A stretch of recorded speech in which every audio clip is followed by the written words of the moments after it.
Hi friends, this is the Be Real Babe podcast, a place where your average Canadian wolfpack come together to talk about life stresses, messes, and successes. A safe space where being yourself is the ultimate goal. Each week we will bring you new episodes sharing our opinions on a ton of different topics in hopes we can get a better understanding of ourselves, each other, and this crazy world we live in. We want to build a community where we can show up as ourselves, be real, and lay it all out there. By sharing our opinions and experiences, we hope to reach others who can relate so we can all help each other learn, grow, and heal.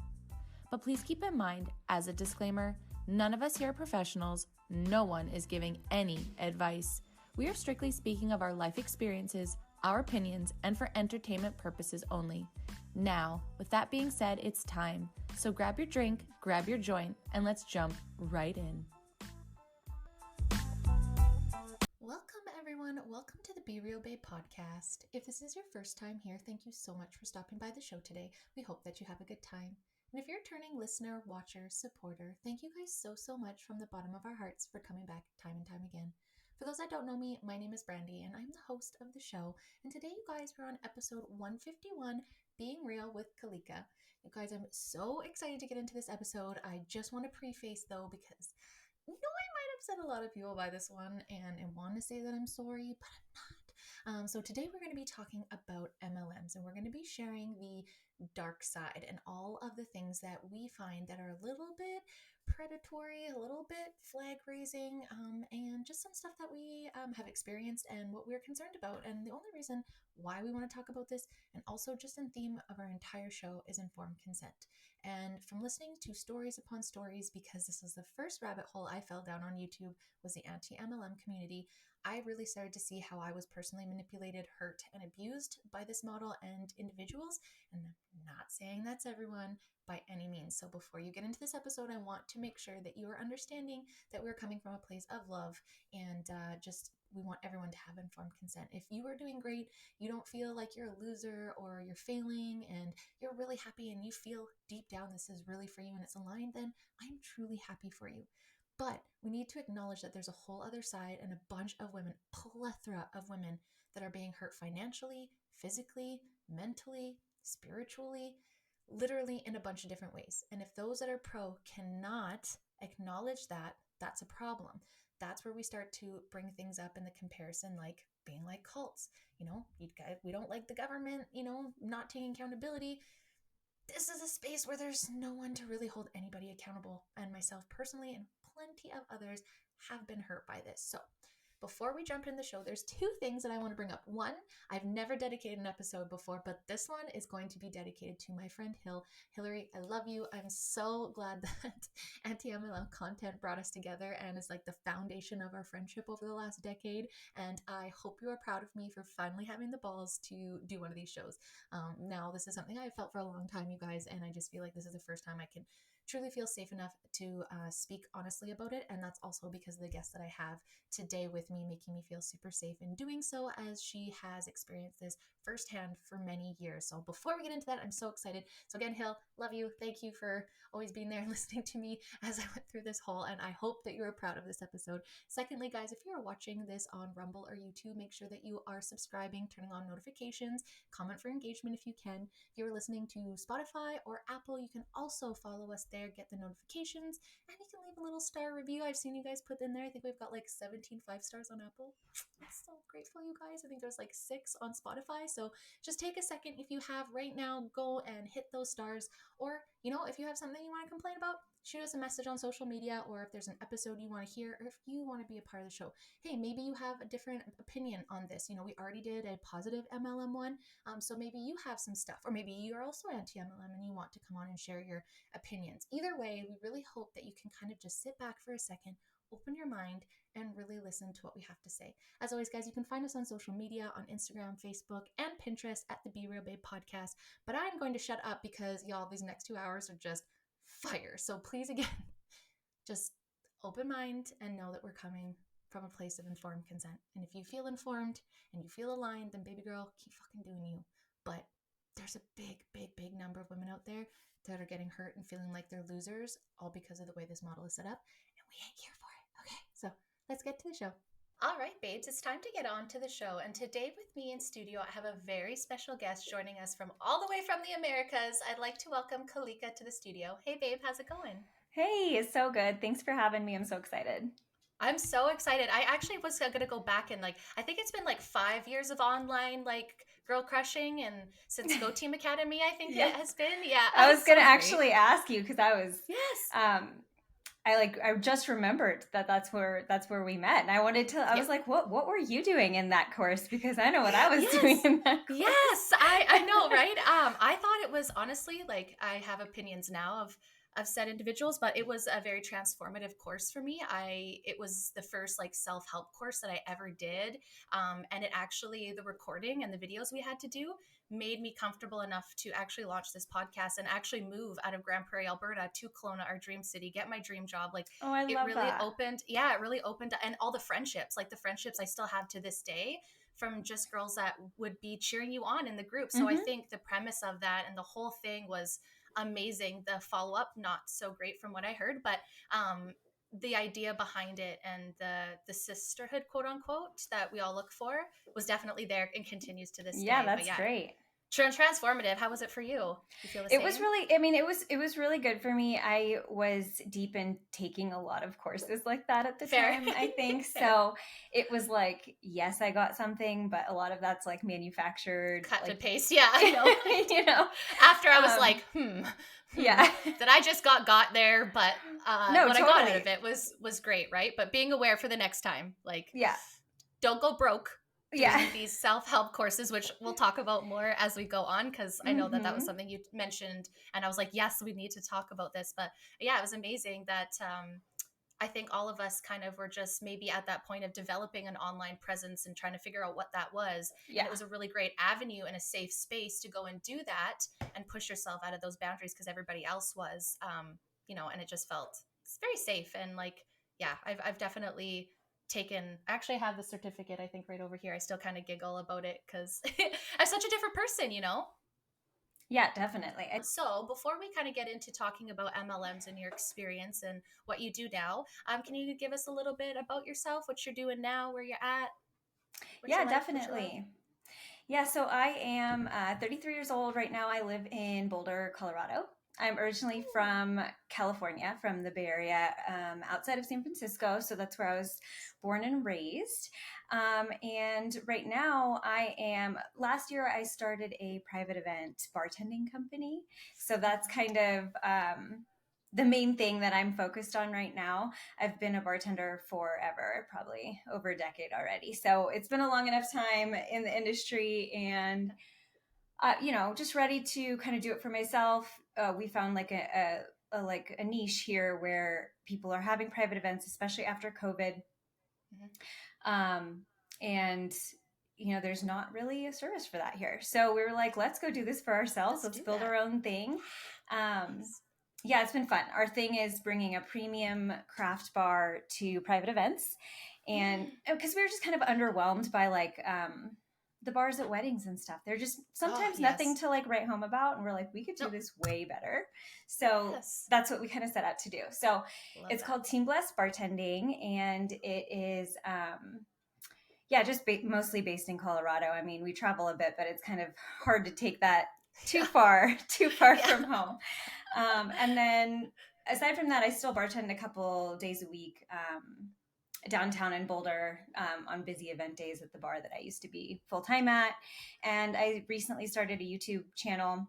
Yes. Eventually gonna maybe think about monetizing it. Right now I'm not there yet, but Fair. it came from this MLM experience that I had. I was 7 years in, came out when I really realized how strongly I felt about a lot of things. I decided I needed to make content for consumer awareness. So it's definitely a passion project, a hobby for me right now. But I love it. It's so great. It's so Yes. much fun, and I love creating. I love recording, editing, and so those are my two main things right now that I I'm love focused that. on. I love I it. moved I've out. been watching from afar and I was like, look at her go. She looks like she's having so Yeah, much fun, like just glowing with what you're doing. Like you said, it's something you're already good at. Why not have your own actual business and build yeah, that for yourself where you get yeah, full control of everything? And I'm sure it's been a wild trip for you to see what it's like as a business owner, in that sense, for the last year versus the 7 years that you were, in the MLM probably space. Mm-hmm. It's, very different, I'm sure. And it's probably something that maybe opened your eyes a little bit more once you got into it, how different, in my opinion, that I think it is from Oh, just my personal 100%. experience. Yeah, Yeah. that's And amazing. a lot of people will say that, like, and myself included, a lot of people will say that because when you're in an MLM, they tell you that you're an entrepreneur and they tell you that you're a business owner, and you realize that that's just simply not true. You don't have the decision making power that a business owner Yeah, or an entrepreneur would actually have. But they're just telling you that. But a lot of people will say that that was a great entry point to actually branching out and doing your own thing. And I will totally. agree. Yeah, I'll agree for myself personally. Like, it's way different. I think MLM is like playing businesswoman, where like when you actually run a business, you're actually running a business. But I don't think I would have had the idea or the confidence to go out and do that Yeah. on my own had I not been in that environment. So, Absolutely. And it's a good time to look and being like knowing what you didn't want and what environments you don't want and the culture that you don't want to create. And then you see what's lacking and then you can create that for yourself and, do something you truly love while not really worrying about, I always worry about too. I don't monetize the podcast, for multiple reasons. I don't want to go out and get someone to sponsor us and then all of a sudden tell me what I can and cannot say. mm-hmm, And, so sometimes you really have to just do it for you and mm-hmm, the rest will fall into play. And I'm the same way. I love creating content. I think it's such a great energy and such good connections. You learn so much from individuals that you talk to and yourself. Like I've changed so much in the couple years we've podcasted. So completely relate to you. And guys, like today I was listening to the reasons why you felt that you were could have been a target for MLM. So and today I was like listening and I'm super busy at work and I actually stopped and rewind. It's like everything she says is gold. Like I have to listen. I can't just have her playing in the background today. So on my break, I was like, this is I so love good. it. But before we get into that, because I think that's really important to talk about, can we start like, where did you start your MLM? Like, how did that come into be in your life? Can we start at the kind of beginning there? Yeah. So, Cool. I they really weren't on my radar. Like, I didn't really understand what they were or had any interest in passing. Like, maybe when I was 18, my stepmom had mentioned, like, why don't you do that Mary Kay thing? And I was just kind of like, nah, I'm good, like, Old but I lady didn't, makeup. she's like, they give you a card. Like, it just didn't really, make sense Yeah. to me. But what happened was I was 25 when I actually joined. I had taken some extra time to finish college, taken a few years off and stuff. So had just transferred. I was at a junior college, had just transferred to a university, and I was a little bit older than the people that I was in school with. Like, I was 24 at the time when I transferred, and most people in my classes were like 18 to 20. And so Yeah. I didn't relate at that age. Like, at my age now, 4 years doesn't make a difference. But at that age, No, it made it a does. much bigger difference. Yes. And I just felt like I didn't really relate to my peer group. So I was definitely kind of like looking for something, and they'll always talk about this in MLMs, and so that's why I feel like it's important to mention. I was kind of looking for some community of like people that like to do what I liked to do, and I saw it through a friend. I saw it through a friend of a friend. I knew both girls. One was my best friend, and if you're cool with me saying names on here, I'm just going to use Oh names yeah, because it's just of way course. clearer. So Yeah, my of best course. friend, her name was Whitney, and so technically she was my sponsor, but she wasn't like the upline. You know what I mean? She wasn't like the recruiter. She was just the one that they got before they got me, essentially. Yeah. Yeah. And Been there. so yeah. Yeah. So our mutual friend's name was Erin, and she was the one who recruited Whitney. And so, and I fell for it just like the FOMO curiosity social Yes. media posts. Like, that's what Oh it God, was. it's the worst. It's the worst. It's like And kryptonite. Like I yeah, want to be in. I want to be a part of this. exactly. And you don't realize how compelling that can be. Yes. Just online, it's Yeah. you think it's like a middle school peer pressure type of thing, but like it's very real when we're adults too. Yeah. And it was a travel MLM, and she's like, I want to travel, and I'm going to travel with Whitney, and we're going to make money together. It's going to be so great. And I'm like, I want to go. Like, Sign me up. yeah, I'd be so into that. yeah, Wow. That's yeah. a good So one. that's That would how, have I got mean, me too. Yeah, I looked it up online, and then obviously their videos aren't very like descriptive. There's just like a teaser video. And so Big. next time I saw her, I'm like, "What are you doing? I want to do it with you." And I like literally asked to sign up. Yeah, that's so, and that's what happens though. And I want to point out too, if I can, when you were at that age, because if you're 33, so like 9 years ago, roughly, right? Hmm. So at that time too, I like that's when social media really just started coming out, and I don't think a lot of us at that time really understood that people could fake their life online. You know what I mean? Yeah. Like I know that that seems like such a simple thing to be like, duh, obviously anybody can fake anything, but I don't think any of us had the understanding of that concept like we do now. Like we see it and we're like, yeah, this is people's highlight reels. We know that, they're not going to share their fights with their spouses, or they're losing money. Like they're not going to come on and be like, join this MLM and I lost all this money. Like we're not going to see that as much. Hmm. But back then, I don't think we really understood that, because that's not, it was social media, but it wasn't really like that yet. So I Hmm. feel like that fakeness was hard to detect Yeah. back then. Like people are very just, we didn't realize it was the highlight reels and that there's some Yeah. darkness waiting There's some behind darkness, there and a there's little bit. some grifters, and there's a lot of Yeah. like I don't think we realize the amount of selling that happens on social media. Now it's clear as day, but Yes. I don't think we realized that in addition to just ads, like people, your friends were Yeah. trying to sell you Yes. something. Now, if you go on Yes. Facebook, you know when you see it, but back Yeah, then, yeah, no. absolutely. And there's a line, right? Like I understand, like selling. You got to sell yourself, and your personal people are going to be your people. But there's also a line too, right? And I feel like in most places, that sales is really hard. They're just really in your face all the time. And so what I struggle with the most is the ingenuity, ingenuity, whatever. When people just come in your DMs and they're getting trickier now, but Hmm. they really made you feel, and this is where I got caught, like we were best friends and they understood my pain and they wanted to help me. And like you said, you're searching for that sisterhood and you weren't finding it within your peers, because fair enough, at that age, that's a big age gap. I struggle with that, like at work. I'm like, okay, you're cute, but I'm just, Yeah. you're 10 years younger than me, right? Like Hmm. it's whatever. I get it now. I'm like, okay, older ladies, I get what you used to say to me. Yeah. But yeah, you're just searching for that and searching for purpose. And then all of a sudden you see this and you're like, this looks like so much fun. And what do you mean I can make money? And it's like too good to be true. And you're like, and then people are like, well, don't doubt it. Don't doubt it, girl. You deserve this. Like manifest it in. You call this in. And like, I hear all these buzzwords. And before, I just soak my words of affirmation is my love language. I'm like, and Yeah. then it's so dangerous. I said, same thing like you said. I am very vulnerable. If someone's like, I need you and we're going to do this, I'm like, to the top. No, Yeah. I lost money every time, guys. Every time.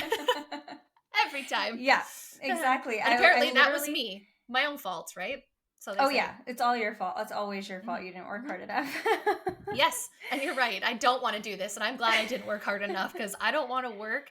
What they claim is hard work to me is just not what I'm willing to do. And I seen the couple arguments in your comments of people being like, well, why do some of the people make it to the top? And very perfect answer is because they make everybody below them have to do the work, and they're just very lucky on timing. That's why you see, in my opinion, women that jump from different ones because they hear a new one and then they go over there because they're not making it where they want to, because they're never going to. Hmm. So, right, that's kind of what I kind of see. And then you kind of sit back and you're like, how do your stamp of approval is not very great. Yeah. Like that's where I start to distrust then, because I'm like, Yeah.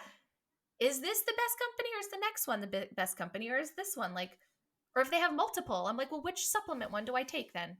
Yeah. I struggle with some of those.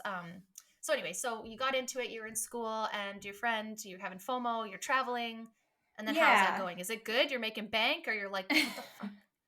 Well, I joined, and it was like January, and one of the big conventions. So MLMs will have these big conventions because that's how, I mean, and this is, we could start drawing the cult parallels from here, but Yeah. those events where they get you alone for a couple of days is really where they start to instill their ideologies and things like that in you. Mm. And you're surrounded by people that believe the same thing. You don't really have time to like critically think about it.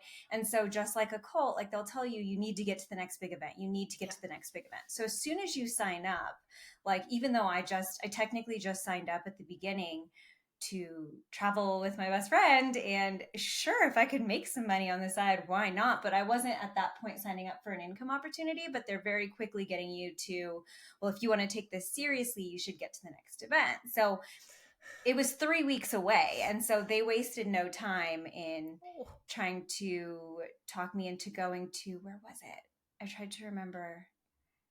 it was Louisville, Kentucky. So again, I'm coming from California, right? That's not close by. No. I'm about to start school. It's like the first day of my new semester, and they're trying to talk me into skipping that Friday and then going to Louisville. And I kind of get strong armed on the phone by my uplines. So they do this 3-way call thing where they kind of get on the phone, don't tell you somebody else is on the phone, and then they like hard sell you, right? And that person can hard sell you because they don't have a personal attachment to you. And so that's what kind of happened. It was so already. Sorry, I was feeling it. Yeah, right. Day one, like right away. It just makes me so sad too, because I know we're all in that space where it's like, you want to believe the best in people. And then you start doubting yourself because you're like, these people, like you said, you're surrounded by it. And anybody that's been to a concert or an event, whether that's, an MLM one or anyone with the speakers, because they always get those, and we'll talk about that in a bit, those, gurus that use buzzwords and they get you so amped up and they have good energy. I get that. I have good energy, man. I used to move people on trampolines. Like I get what it's like to move energy in a crowd, but there's power that comes with that. And I feel like some of these people use that very negatively, and they use, like you said, these words just like cults. Like it's the same thing with like Scientology. You can compare it right to that. Like they bring you to these events and you have to buy the next level of education to get yourself up to meet Xenu, this magical creature alien thing. Like it sounds crazy, but it's legitimately what they do. And it's the same thing. Like when we dived into Scientology, I was like, shit, all this self-help stuff. And I was like, this is very like, sorry, this is very MLM like I see some Arbonne girls doing the same thing here. Like, not to be a bitch. Well, to be a bitch, that's fine.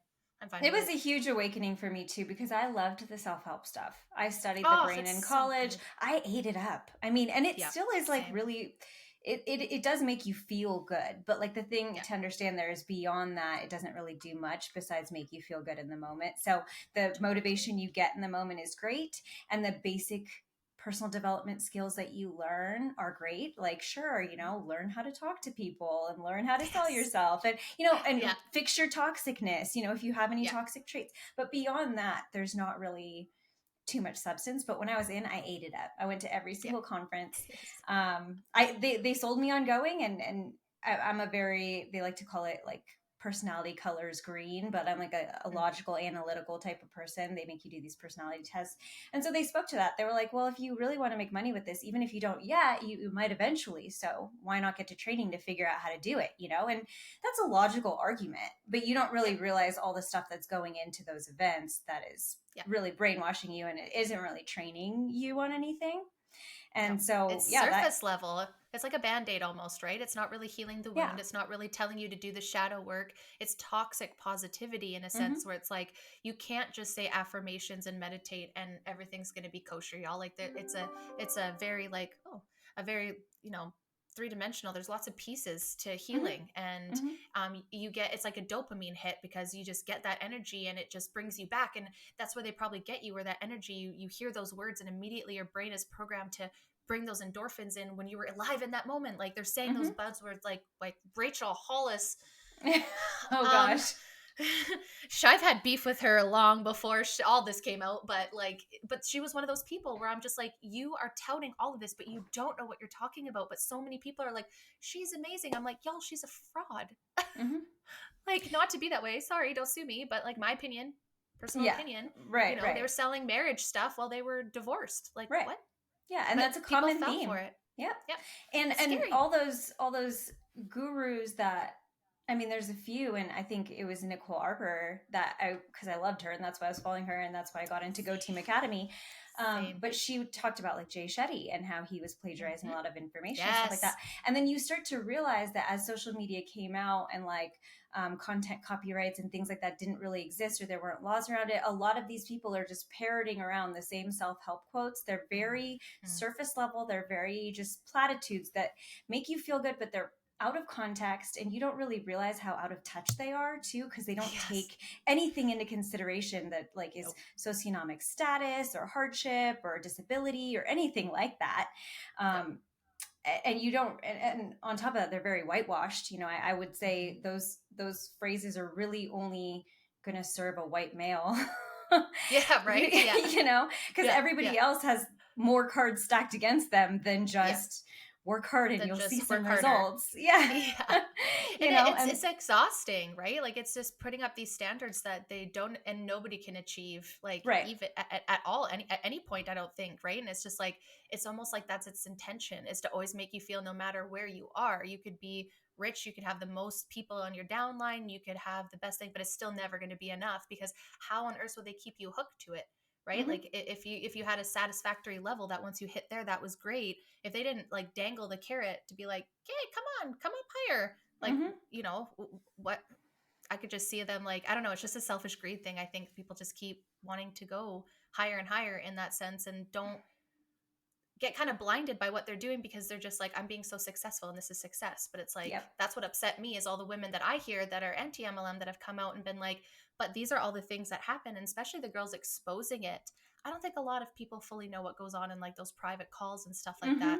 And then you had some content creators going into there and sharing these screen records of, you know, women at Beachbody like shaming women's bodies and like work harder, and single moms. And it's like, and what started my beef is when they started coming after corporate jobs. Like, it's fine to go and do whatever you want, that's all good, but like, some people like it. I love my corporate job. I work in Mm-hmm. cannabis. Like, I'm Mm-hmm. very blessed. Like, I have a fun job. Like, I don't get mad about it. And the arguments they come, well, you know, I don't have to work 9 to 5. I'm like, well, I don't have to work after 3 o'clock at 3:30, and I'm done for the night. I don't have to Yeah. sell myself. I don't have to answer. I don't have to be constantly on. Like, there's pros and cons to both. But I don't shame people to get out of MLMs to come over to the corporate world, but that's definitely not what happens. It's very much using women that are in corporate and doing that stuff to being like, you know, making us feel like we're less than because we're not going out here being entrepreneur boss babes. And it's like, but um not to point this out, but there's a corporation that runs everything that you don't Right. run. So people like Right. me need to exist. Yeah. Sorry.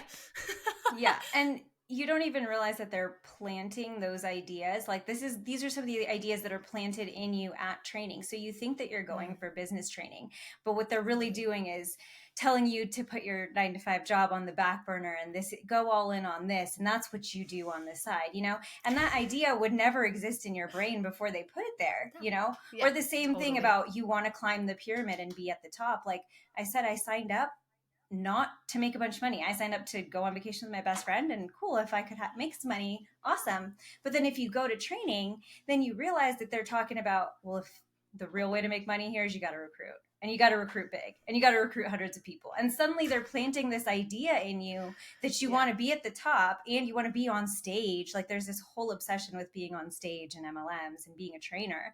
And I'm like, I never wanted to do that before. But then those things are like instilled in you throughout this whole brainwashing process. That's fair. And it's like almost like a group mentality, right? Because everybody around there wants it. You're Mm-hmm. in there, you're like, well, I want it. Like, yeah, right. It's and if they're if you and they do a good job, I feel like, of helping you or whatever alienate yourself kind of from people that maybe disagree with that. So you're kind of stuck in this echo chamber where no one is really gonna say anything to you. And even if they do, this team has like all the answers of why they're wrong. And Mm-hmm. then you sit back and you look and you go, well, these people are helping me because that's what I like, what they're saying, that's what they're all saying, and this one person is saying that they're not. But this collective, like, this person's got to be wrong, until you start whatever, there's always that awakening moment that you see, that you're like, okay, have I been screwed here? And that's kind of where I was at with like Nicole Arbor and the Go team. I know a lot of girls like kind of felt that way, of just like just their after experiences of, you know, in the moment there was lots of connection and everything was good, but soon it was over, it was like nobody existed anymore, which is totally fine, that's all good. But that wasn't the message that was relayed. It was like, we're always going to be here. But it's like, Mm-hmm. no, as soon as that was over, it was cut and dried, done. I'm so grateful for it. But then after, like you said, once I started diving deeper into my spiritual journey and seeing that majority of these spiritual healers or guides or whatever are saying the same thing, so then it's like, okay, so I could have just Googled that. Fuck. Just kidding. Not really, because it would have made the connections. But yeah, you just kind of like lose a little bit of trust in that. And you're like, you know, the experience was still amazing. I won't take it away. But Yeah. now I'm more apt to be like, do I need to go to this self-healing course, or could I possibly read a book instead, just to myself, or talk to my friends, go to a therapist? Yeah, I mean, I'm of the mind that a professional or yourself or free resources can give you 98% of the answers that we're looking for, that I paid for in the past. And when it comes to MLMs and those trainings, and yeah, 100%, the group dynamic is a huge part of influencing you. Like all the brainwashing isn't directly necessarily coming from the top, it's coming from the group. It's like trying to fit in with, if everyone else is excited, I should be excited about this. If everyone else gets it, why don't I get it? There must be something wrong with me, and they also prime you with, like, they prime all the objections you may have before you get them. So the second you sign up, they're like, don't go tell everybody about this. Don't word vomit on him. You got to make sure that don't tell them everything until you can show them everything. So then you already feel isolated. Like, yes, you may go home to your family, but they're telling you literally not to talk to your family about it. Or if they don't get it, they're a hater and they just don't want to see you succeed. So then the second they're like, oh, you're in a pyramid scheme, honey, I'm sorry, then you're automatically defaulting to what the group told you. Yeah, 100%. And you hear that because you hear the responses. And I kind of laugh when I started figuring out like how media does that, right? And you just turn on a channel and all these channels say the same thing, right? And then all of a sudden you hear that same answer all the time. And I'm like, why? I'm like, this is such a copy and paste answer. Mm-hmm. Like, and then it's always a deflection, like, oh, well, you're a part of a pyramid. Like, but no, because guess what? No matter how hard I work, that doesn't change my boss's wage. Like, Mm-hmm. he gets paid a wage. He doesn't get more successful the harder. Like, yes, in theory, all of us working hard, we make more money. But my bosses don't directly make more per paycheck or per month dependent on my hard work. So Yeah. I don't get that pressure of working hard because their finances and their income depends on my hard work.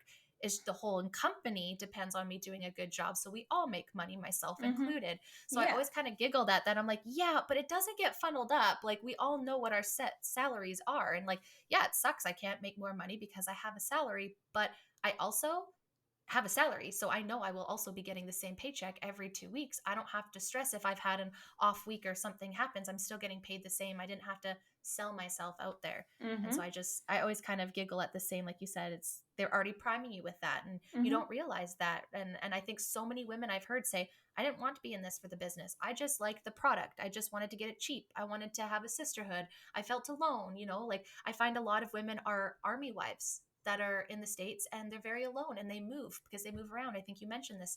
Very vulnerable people are Mm-hmm. those that are, alienated already just by their environment. And it Yeah. sucks that they're like, ooh, they're like, no. And then you see It's someone so post and sad. you're like, I just got introduced to this business opportunity. I'm like, fuck. Another one bites the dust. Yeah, I'm like, okay, No. I know this person's gonna start unfollowing me on Instagram once they, kind of click that I am not for this as much. And I'm not. It's not that I'm not for it. I just wish women were more informed Yeah. about what it actually is. And I Yeah. feel like that doesn't happen. Like you said, like, let's talk about the vehicles. Can we talk about the vehicles for a second? So we talk about Mary Kay, and that was always the big deal, right? You get Mary Kay Yeah. and you get a car. And then I learned that you, in fact, for most part, from my understanding, is you don't get a car. You get a car leased out in your name. And if you hit that rank every single month, then they pay by your hard work that payment. But if you don't hit that rank, isn't that payment like on you? Is that true?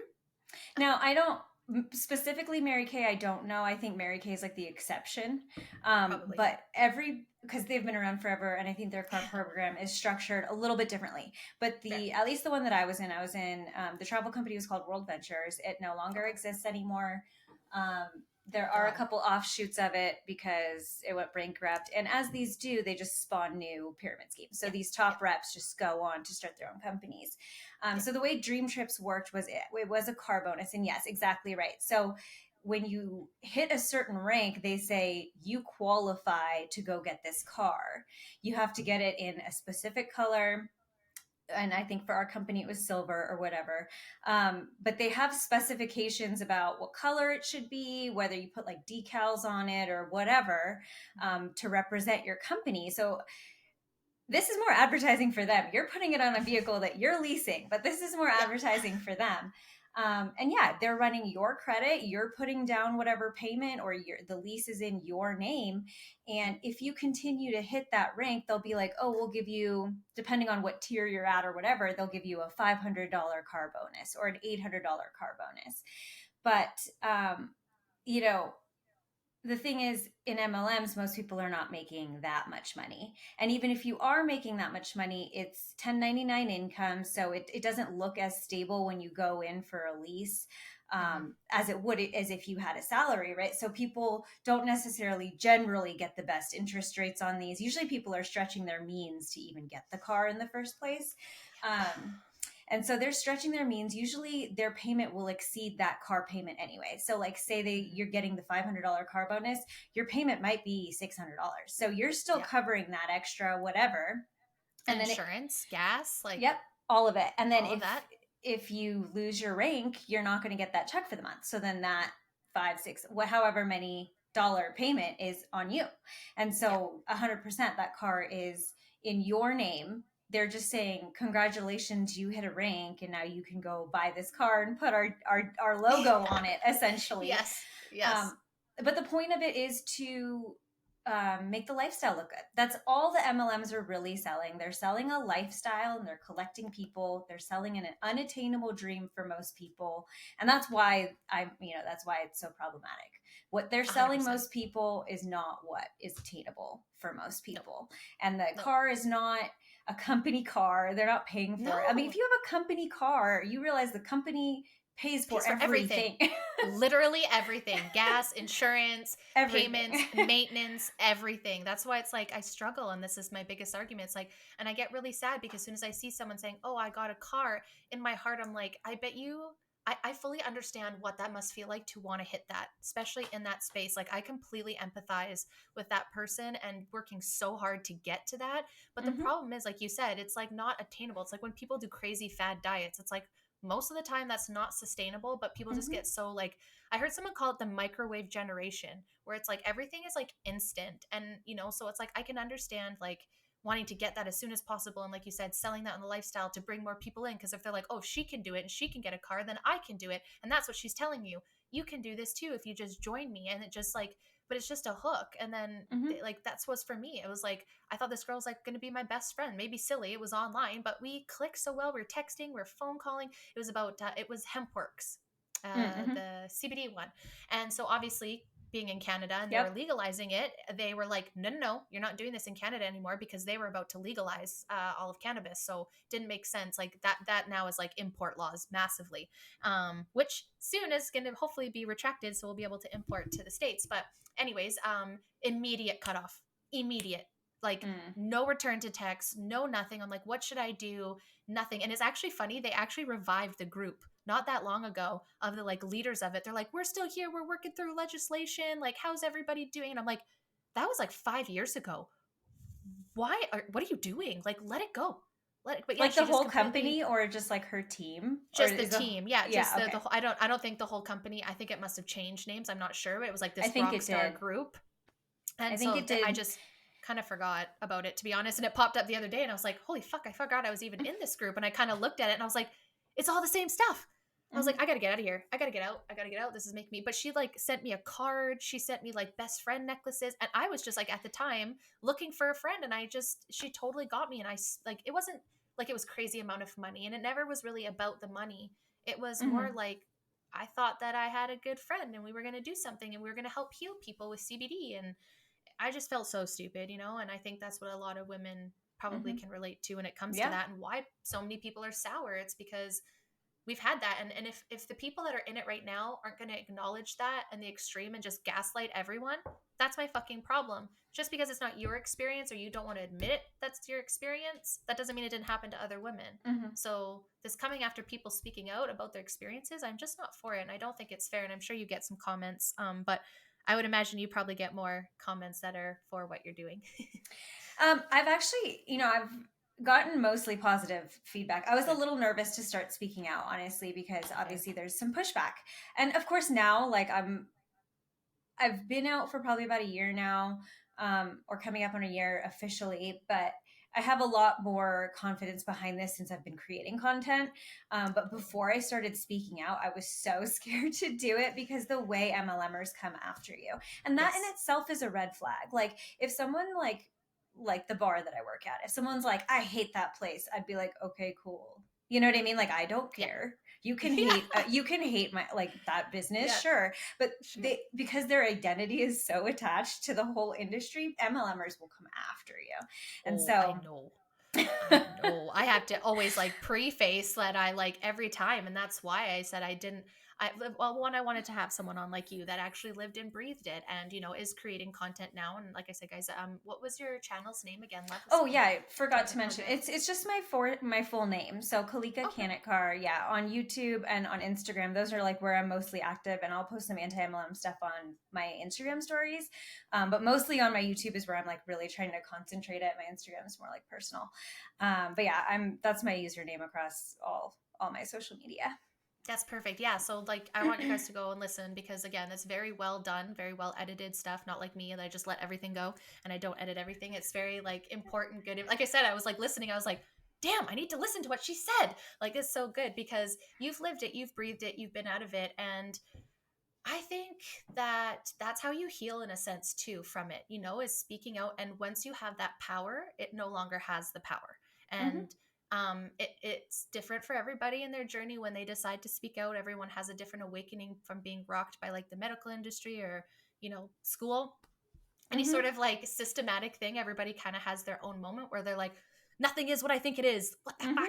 Mm-hmm. Yep. When was that moment for you? So you did it for 7 years. You've been out for a year. You kind of seen this stuff at the beginning, but again, we just like sometimes with bad boyfriends, we just like ignore the red flags. Like Yeah. he'll get better, right? Like I'm being silly. They're telling me I'm being silly. When did you kind of have your, okay, something ain't right here? Yeah. Um, to be fair, I feel like these things, they always stand out to you from the very beginning. Like the red flags, like I guess they're there. You Yeah. just don't really pay too much attention to them. Like being pushed into that um Training.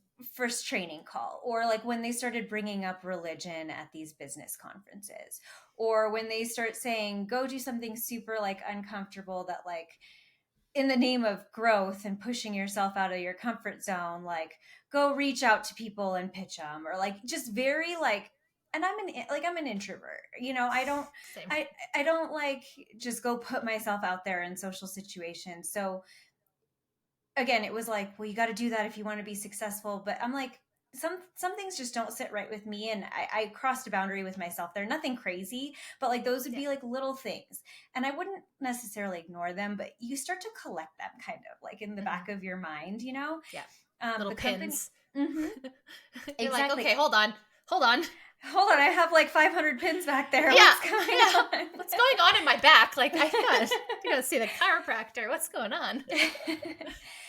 The company that I was in was failing and nobody was telling me. So there was a lot of red flags. So I was good at selling memberships, never really a great recruiter, which I'm so grateful for. But as a result, I was at the lower levels of the pyramid.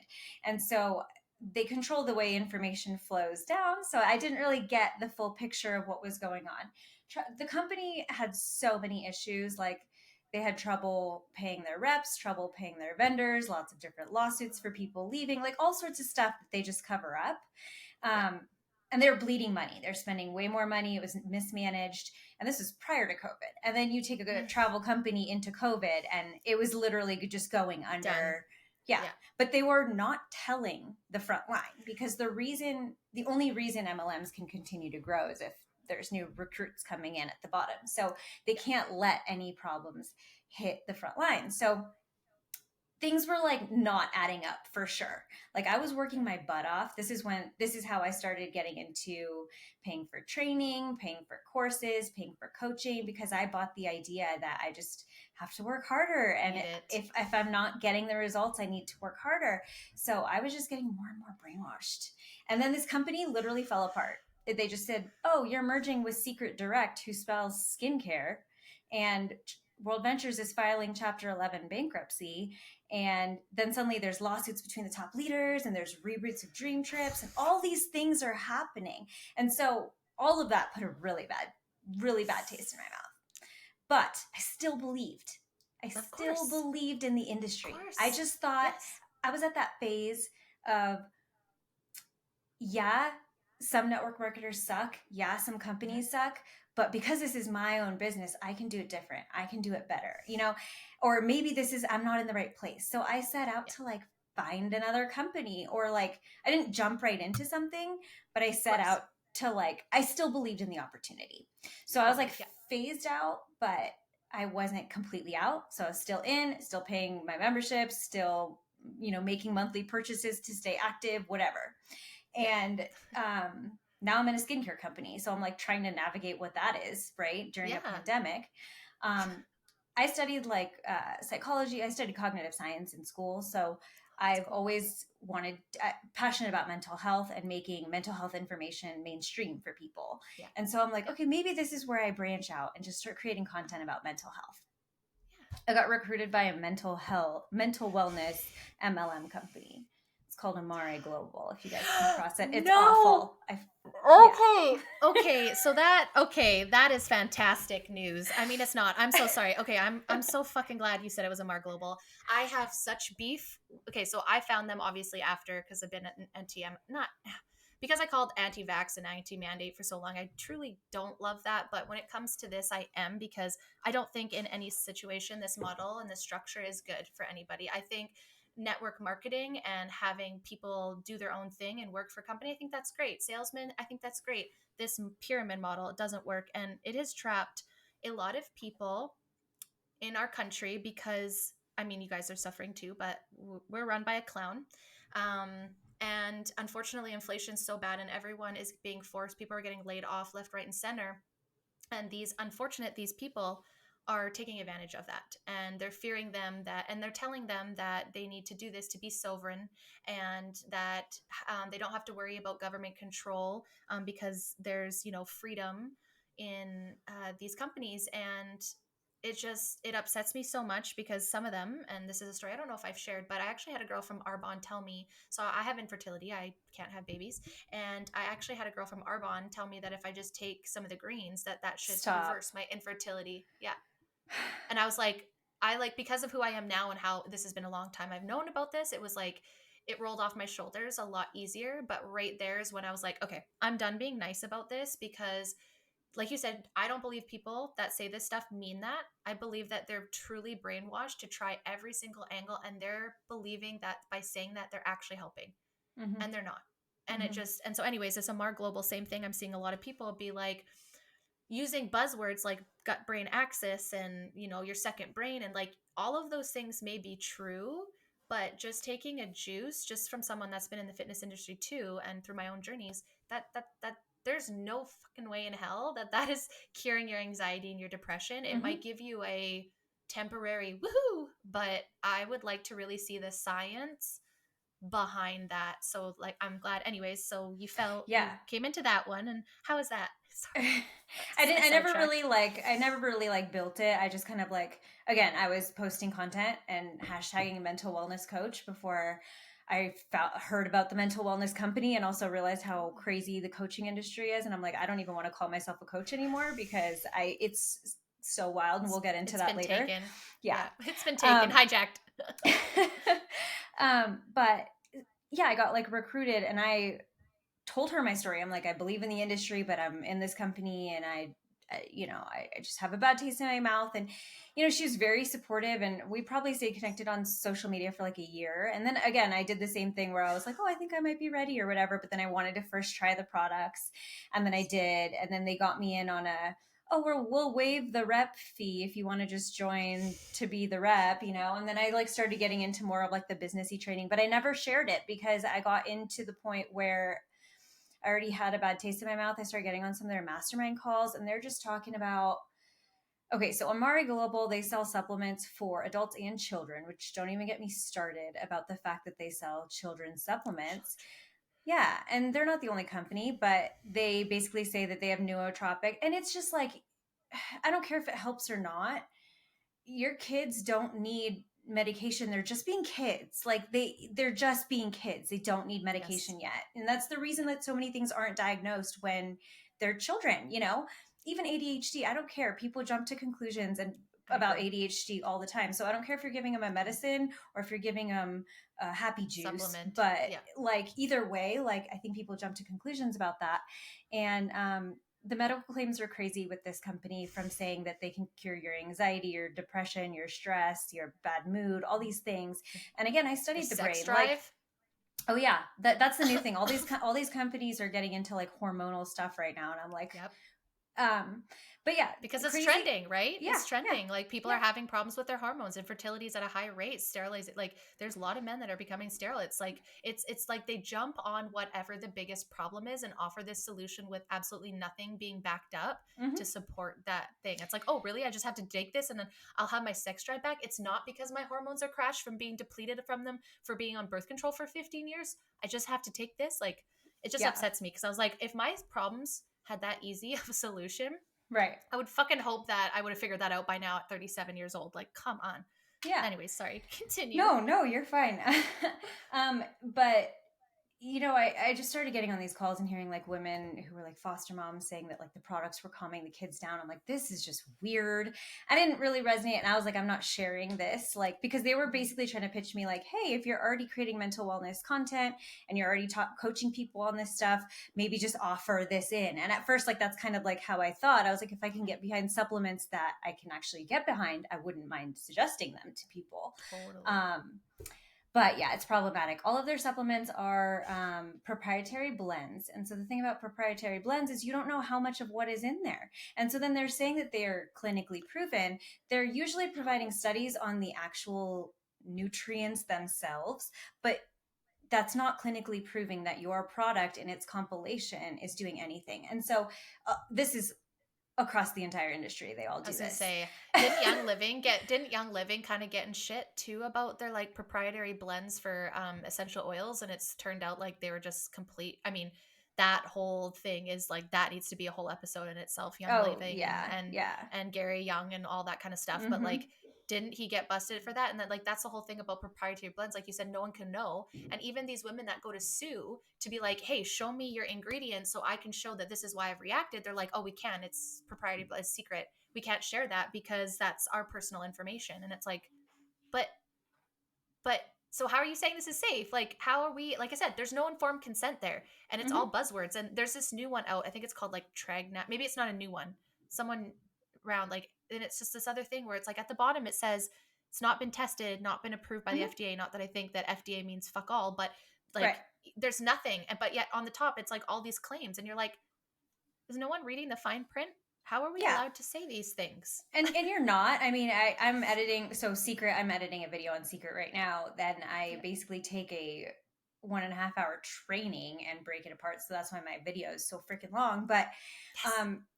they're this has been around forever. Like I break down what a health or and what an income claim is, and you can look this up. Mm-hmm. Tina.org is a great resource, Truth in Advertising.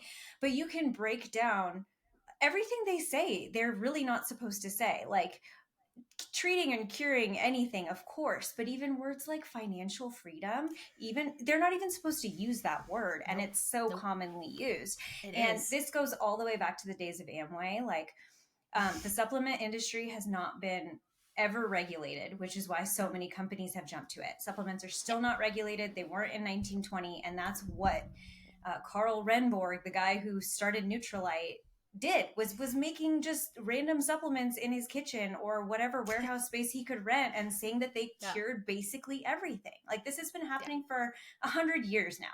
Like Yeah. almost a It's not hundred old. years. And they all do this and every company's modeled after that. And so the health Yeah. claims are just another example of how everything is copy and paste because they Yes. basically decided to create this pay plan where themselves at the top would be making a bunch of money off of a bunch of other Yes. people. And that's a big thing I like to talk about too, this copy and paste thing. And I want to say that I don't think that that's MLM specific. I Mm-hmm. think it probably is very much most there, but I have online coaches, like you said, like talking about online coaches and these spiritual coaches and people that I look up to. There's like some people that I follow, especially in Canada, that are, let's say, like freedom fighters and speaking the truth. And then I go to talk to them, and it's just like, again, a like, oh, well, do you want to sign up for my course? And da da da da da da da da. And it's like, I get it, we got to sell ourselves, but like, it just makes me sad. Like I said, you just wait a couple days from something to follow you. You go to their page, you see that they're an entrepreneur, and I literally will count on my days. It's almost like a game I play to when I'm going to get like, oh, it's so great to connect. Or, my favorite one is where people will have like a poll and they'll ask questions, and then you'll like just be nice and you're like, oh, I'll help you. And then they use that to start a conversation with you. And it's like, it's almost, I think someone said a comment on your thing. It's almost like they ask you your why and why you're doing these things to then use that almost against you to motivate you to work harder. And I Mm-hmm. think that's such a fucked up tactic. When I read that today, I was like, And that's probably true. you're taught that. You're literally taught that. Oh, You sit down with your new recruit and you ask them, like, what's your why? What is motivating you? If you can get that out even before you sign them up, great. But once you sign them up, you want to find out what's driving them, not because you want to empathize with their motivations. yeah. It's because when they don't do what they say they're going to do, you can come back with, well, I really thought you wanted to retire your mom, or I really thought you wanted to da da da da. And so you're Yes. taught to use that as collateral, essentially. Like that's what they're doing. And it's pitched as, you're finding people's pain point, or you're trying to serve the person you used to be, and you're finding people's pain and helping them solve a problem, impacting them, serving them. But you're not. You're really just seeking out where they're hurting and then narrowing in on it. Yes, and her, yeah, that's, I was just like, that never crossed my mind, even though I do believe like in all the predatory natures, because I've been a part of it and I've watched like, what is her name? Kiki Chanel, I think it Mm-hmm. is. She was the first anti. Mm-hmm. She doesn't do it as much anymore, but when I was like at the height of watching my anti MLM stuff, she was huge in it, and she would just, the stuff that she would get, the receipts that she would bring from these like these, like you said, mastermind calls, or all these calls, like it actually hurt me on the inside to think of all these women, like not all of them, but most of them, insecure or looking for something and being talked down to, and accepting that that was truth, that these individuals had a fucking right to say that to them, Mm-hmm. and that they were just in a space that they accepted it. Because I do that, like I've done that in past jobs where I'll just take, like, not my job now, I love it, but past ones, especially in the oil field, where I just take that kind of shit and I was like, oh, I deserve it. It's like, it just breaks my heart that some of these women sit there and they think I'm not succeeding because I'm not good enough. And when reality is that system's not set up for you to succeed unless you're one of the first like 100. Mm-hmm. Then fuck yeah. But that's why I feel like these ones branch off and make their own, because they know that they're going to be successful and it will fizzle out and they'll just start another one. Like they all jump around and jump to different ones, and then they'll say, oh, I moved because this comp plan is better. And it's like, okay, let's talk about comp plans. Far as I know, like 90% of people don't make that kind of money that people claim to make, In that they any do. comp plan. Yeah. I'm like, how? How? How? Yeah. There can't be I that mean, many people in the world to recruit. right. It's going to And run out. that's, they literally, that's what they tell you, is that, you're not, and they don't frame it like we're going to recruit the entire world, because obviously you can't, but they're just Yeah. like, oh, you just got to get a couple people who get a couple people who get a couple people. And then just grows without you. And that's where you're like, oh, I guess I can kind of believe that. Like, yeah, I have 4 friends that I would, travel with. They're like, Yeah. whatever. Yeah. But then when you actually do the math and extrapolate it out, you're like, there's only so many people in the world for what, maybe even one successful tree to be built, only so deep, let alone everybody having the same opportunity. Like, how many sales reps does a region even need? Yeah. Yes. I But know it's yeah. so hard. And it's like when there's a part, like I said, when they're a part of a bunch too, it's like all these like, Arbonne used to be just certain things and then it branched out. And other ones used to be certain things and then they branch out. And it's like, what happens if you're a part of 2 that now branch out with the same, like you said, all of a sudden now you're a skincare. Well, what if you were already like had your hand kind of in Arbonne because you kind of already liked that stuff in your travel company? Now you're working for 2 companies that both sell skincare. Who's better? Yeah. And like I agree with you that 100%. I think there's 2 ways of that. The coaching space has no regulation, and the supplement space has no regulation. And I'm not always for like government regulation, we all know this on the show. However, there's got to be some friggin' accountability or some sort of Right. board or something holding people accountable, and having different walks of life represent that board, so that so it is actually true and equal, and it's not just a Right. set of people, whether that's by gender, by race, by social status, by knowledge, right? Like you have all these people with like psychological degrees manipulating people that have high school education. Like I have high school education. I didn't know these tactics until I got used and hurt and then found them out. So Right. Yeah. I think it's really important too to talk about like comp plans. I know they're all lies, but like from your experience, do you truly see a lot of people successful in MLMs, or is it kind of more of a No, I flop? mean, absolutely not. Comp plans are, and that's why I've kind of like centered around creating information to like create awareness for the person who hasn't been in. Because, like you said so well earlier, is if people really knew the truth about these things, they they wouldn't join. And the reason that people do get joined is because they get lured in. They're only shown one piece of the puzzle, that kind of thing. Comp plans are intentionally made to be super hard to understand. So like, and I've done inside sales. You know what my comp plan looked like? It said this number of sales, this is what you make. That's all that it is, because that's all that it needs to be, right? You make 5 sales, you make $5,000, or whatever whatever it is. It doesn't need to have these tiers, percentage and percentages, different bonus pools, all these other. They're intentionally made to hide how much people are losing or how few people are actually making money in it. They're also, like, you'll see, like the one of the hallmark characteristics of a pyramid scheme is a recruiting mandate. They don't outright say that you have to recruit, but you'll see, if you track what pays me the most in the comp plan, you'll see that you're not making the money off of selling the product. You have to build a team to be successful, and very few people get to the top ranks. The other thing about comp plans is they're all hypothetical examples. And I'm like, why does that have to be? Because no, you can't actually extrapolate it out that way for there to be enough people in the world. So they'll be like, you know, if you go show 10 people this week, probably 2 of them will sign up. And then you have 2 reps with you. And then next week you can all go show 10 people. And then each of you will sign 2 people up. And they just like build out this hypothetical example. So it sounds like, okay, at the beginning, you're like, okay, so I think I can do that. But they don't 2 really, people. It never grows like that. And they don't ever say like who's actually hitting those ranks to like get to those points. And then the other thing they probably don't talk about people that cancel too, right? So it's like you build those people, but then someone's like, actually, I can't afford this, I can't do this, da da da da da, and then you lose people. It's not like you get that one person, they're locked in. Like you're having people move, and I think that's why people get so desperate sometimes too, is that people cancel, and that's why they attack anti-MLM, because that's directly affecting people that are going to be leaving when they find that information that directly affects them to their upline, to the top of their pyramid.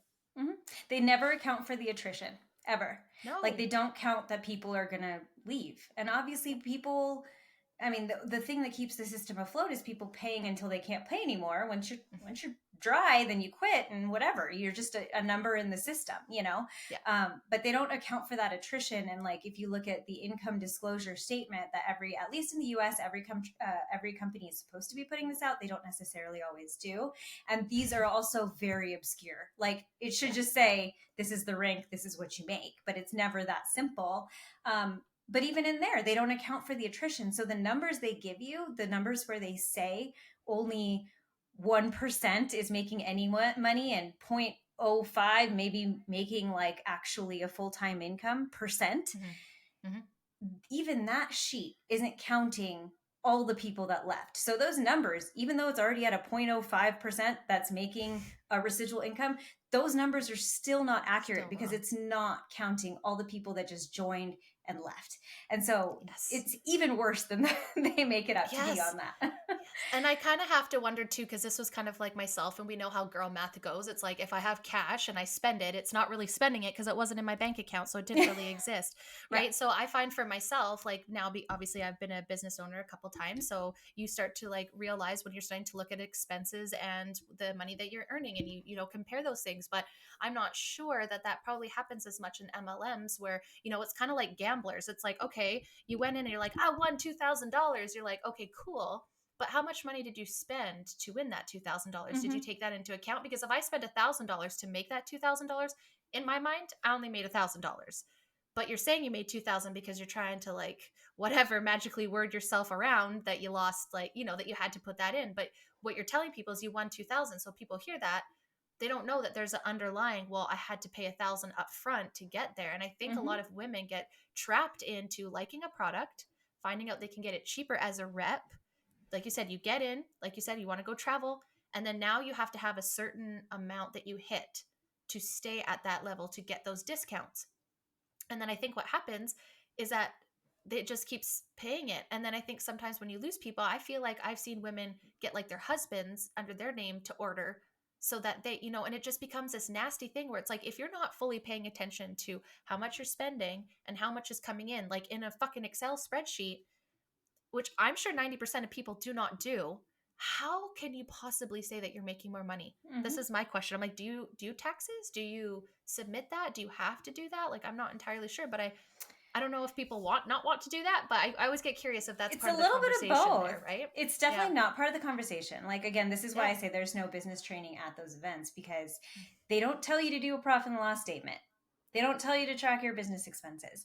And everything you just said, so many things you just said, like, yes, people, they get talked into it because they're like, I love this product. So then they don't count buying the product as an expense, because then they're like, oh, I would buy I it already do. anyways. Yeah, I'd buy that anyways. They don't realize they're spending more on it and more frequently. And then, yes, the whole buying rank thing wasn't so prevalent in my company. A little bit, you'd create accounts for family members, like people would do that. I knew that. Yeah. But like with product based companies, I know it happens a ton, because you can create accounts underneath you for a spouse, for a child, and then order on their accounts. This is you spending your own money to buy your own rank. Um, Yes. but yeah, then and you just keep, and you hit the rank, but quotas start over again every month. Mm-hmm. So if you bought it last month, unless you just have massive growth, what you're gonna have to do it again, and Yes. I didn't necessarily, again, no products when I was in the travel piece. Your overhead was the membership that you were paying for, so I was paying like $50 a month for my travel membership. But once you sold enough of your own memberships, you like got yours for free. And so after a couple months, that was my story, right? I had a fast Yep. start. They have fast start bonuses too, so you feel like you're seeing success early, and then it drops off. It's all so planned. Oh, so evil.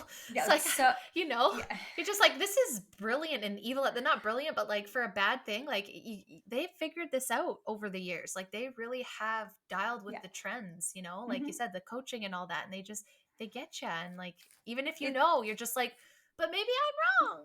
I yeah, want this to be right because this is yeah, great. Like if this is real, this is amazing. It's the same thing with all cults, man. They all start with yeah, usually not Charles Manson, but like yeah. Scientology in the end. Like besides the crazy stuff, it is like a lot of it's based in good thoughts. Mm-hmm. Outside of the government, like out of the systems, homegrown nature connection. None of this. Like it's great, but then you get a sociopath at the top, and it's like there's a difference when you're praying to someone who's passed, like the difference it's like to a like religion or a cult. It's like if that person's alive and they're expecting you to bow down to them, you're probably in a cult. Yeah, If it's someone that's passed, that's like a religious faithful figure, well, that's more of a religion spiritual base, right? So totally. it's like, Yeah, to me, I look at these people that are standing on the stage at these arenas like Tony Robbins and Joe Dispenza, and like even though I love a lot of what they teach, I've learned a lot from them. We can't treat them like gods, though. We can't exactly, treat them without fault. We exactly. can't treat them that they're not also in a business making money, because y'all, I've meditated to Joe and I've also meditated to not Joe, and honestly I prefer not. Like I'm like, what am I missing here? Like I feel like I don't quite understand what I should be doing. Maybe I'm just not there in my spiritual journey. I don't know. But like for people to be spending thousands of dollars to go to these retreats, it's amazing. But did you put that into your income and loss? Did you make that much? Mm-hmm. And then you Yeah, get spouses arguing, like, why are you bleeding money? And then they're also brainwashed to fight against their spouses. Don't tell mm-hmm. your men. That was my Mm-hmm. other biggest thing. It was like, don't just put it on your credit card. Don't tell your man. I'm like, Such bad advice. It's such don't bad do that advice. ever. Like, Yeah. if your husband generally is a dick, then sure. But if he's saying like, don't spend money ever, that's a difference than please don't spend money on this MLM. Like those are two different conversations, Right. I think. 100%. 100%. And like, yes, like you mentioned the training, like I got a fast start, so my membership fee went away. So I didn't feel like I was bleeding money, right? But I was paying for training. Like I had the mentality, because I grew up as a perfectionist. So when someone tells me all you got to do is work hard and you'll be successful, I'm like, oh, On great. it. I'm just going to go balls to the wall. Yeah. And then so I said, I'm going to go to all the trainings my first year. And so trainings you pay for. So they're in a different city. You have to fly there. You have to stay in a hotel. You have to pay for your food. You got to pay for your transportations. You got to pay for the ticket for the event. And you're basically paying to get brainwashed. And they do this multiple times a year, usually like once a month. Mm-hmm. And then a couple bigger ones. And that's where all my money was going. Like, and then on top of that, buying the trips, like Dream Trips was good. They were good because it's like they explained it like Costco, like you pay for a membership and then you get access to all these savings. But like all you're getting access to is savings. So you have to spend more money. And when I Yeah. really started to break it down, and I'm like, you're really not getting anything besides like a booking engine. And sure, I went on the trips and the trips were great. And I met my boyfriend Yeah. on one of the trips and we fell in love. And of course that became like my product story and I became more attached to the whole thing. But like, And fair. That's a fair story. Like, that's no, cool. Like, totally. that's Yeah. awesome, right? It It was brought you great. there. It gives some purpose to it, right? Like, not all Totally. loss. Yeah, definitely. I mean, that was the best thing that, came out of it, but it blinds you to how much you're actually spending and how much Yeah. you're actually losing money. And Yeah. then when Yes. you actually start to like write it all down, you're like, oh, holy crap, this is Yeah. thousands of dollars over the years that I ended up spending just traveling. And again, you justify it. You're like, oh, well, I got to go to a new city and I got to go to a place I've never been before and I had so much fun. And I would have wanted to do that anyways. But it's like at the end of the day, if you're tracking business expenses, Yeah. you're spending money on that because of Yes. business. Yes. And And I you don't could do even like that. calling Like, it a business. yeah, I know. And that's where I struggle. And it's like, I think because, just as I've only been a small business owner where I was like a photographer and we have like a paddleboard renting company here in Kelowna. So we've just had very small businesses, but even just a photography business and what it takes to just do my taxes and even the podcast, like, I don't get paid for this. You know how much time I spend editing and getting content and talking to everybody and posting and all that kind of stuff. It's like that all takes time. And also one thing I'd like to point out too, I think all the things that you have to do for small businesses, and when you get into it and then you start like thinking about all the marketing and all the little things that you have to do, it all adds up. So when you go look at women, no offense, like I don't want to mean this offensively, but they say, oh, I'm my own business, I'm my own entrepreneur. But when you sign up, you get a package of all your marketing material, you get a package of copy and paste things to say. You don't have to research your products very much. They're going to give that to you. You don't have to you don't have an accounts receivable that's paying for all these products to be made. You're not paying the employees to make the stuff. You're not involved in the logistics of shipping the stuff across the world. You literally sign up for something and your job is to advertise on social media and you get a kickback from that. And I think that that's more to me like where like network marketing, you say Amazon and here's a link and you get 10%, like to me that's kind That's of what more that's that's what what I feel like affiliate it marketing is. is, and that's what I think Yeah. network marketing pretends to claim that it is.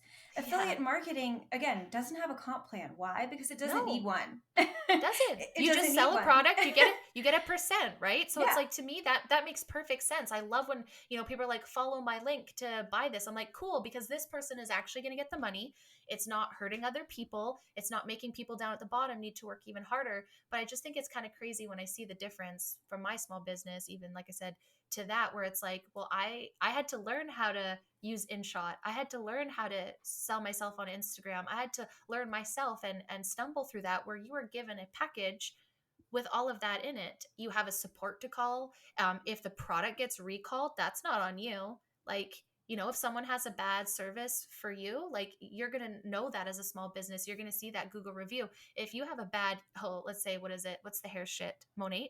Yeah. Like how many civil lawsuits are Monate through right now because people have lost their hair and tried to fight them, but they have such a big corporate law department. No average person is going to be able to fight these big MLMs, and that's why you don't hear of all of these lawsuits.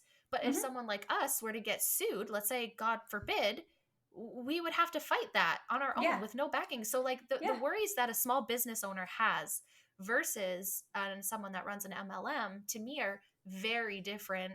And Oh I yeah. think that it's almost a smack in the face to those that do run a small business too. It's kind of like, oh, we do the same thing. It's like you can have your piece, you can have your title, you can have that part in the world. I'm not saying you shouldn't exist. I'm just saying please don't lump that in with the small business owner because it's not the same. Your Hmm. taxes will not see it the same.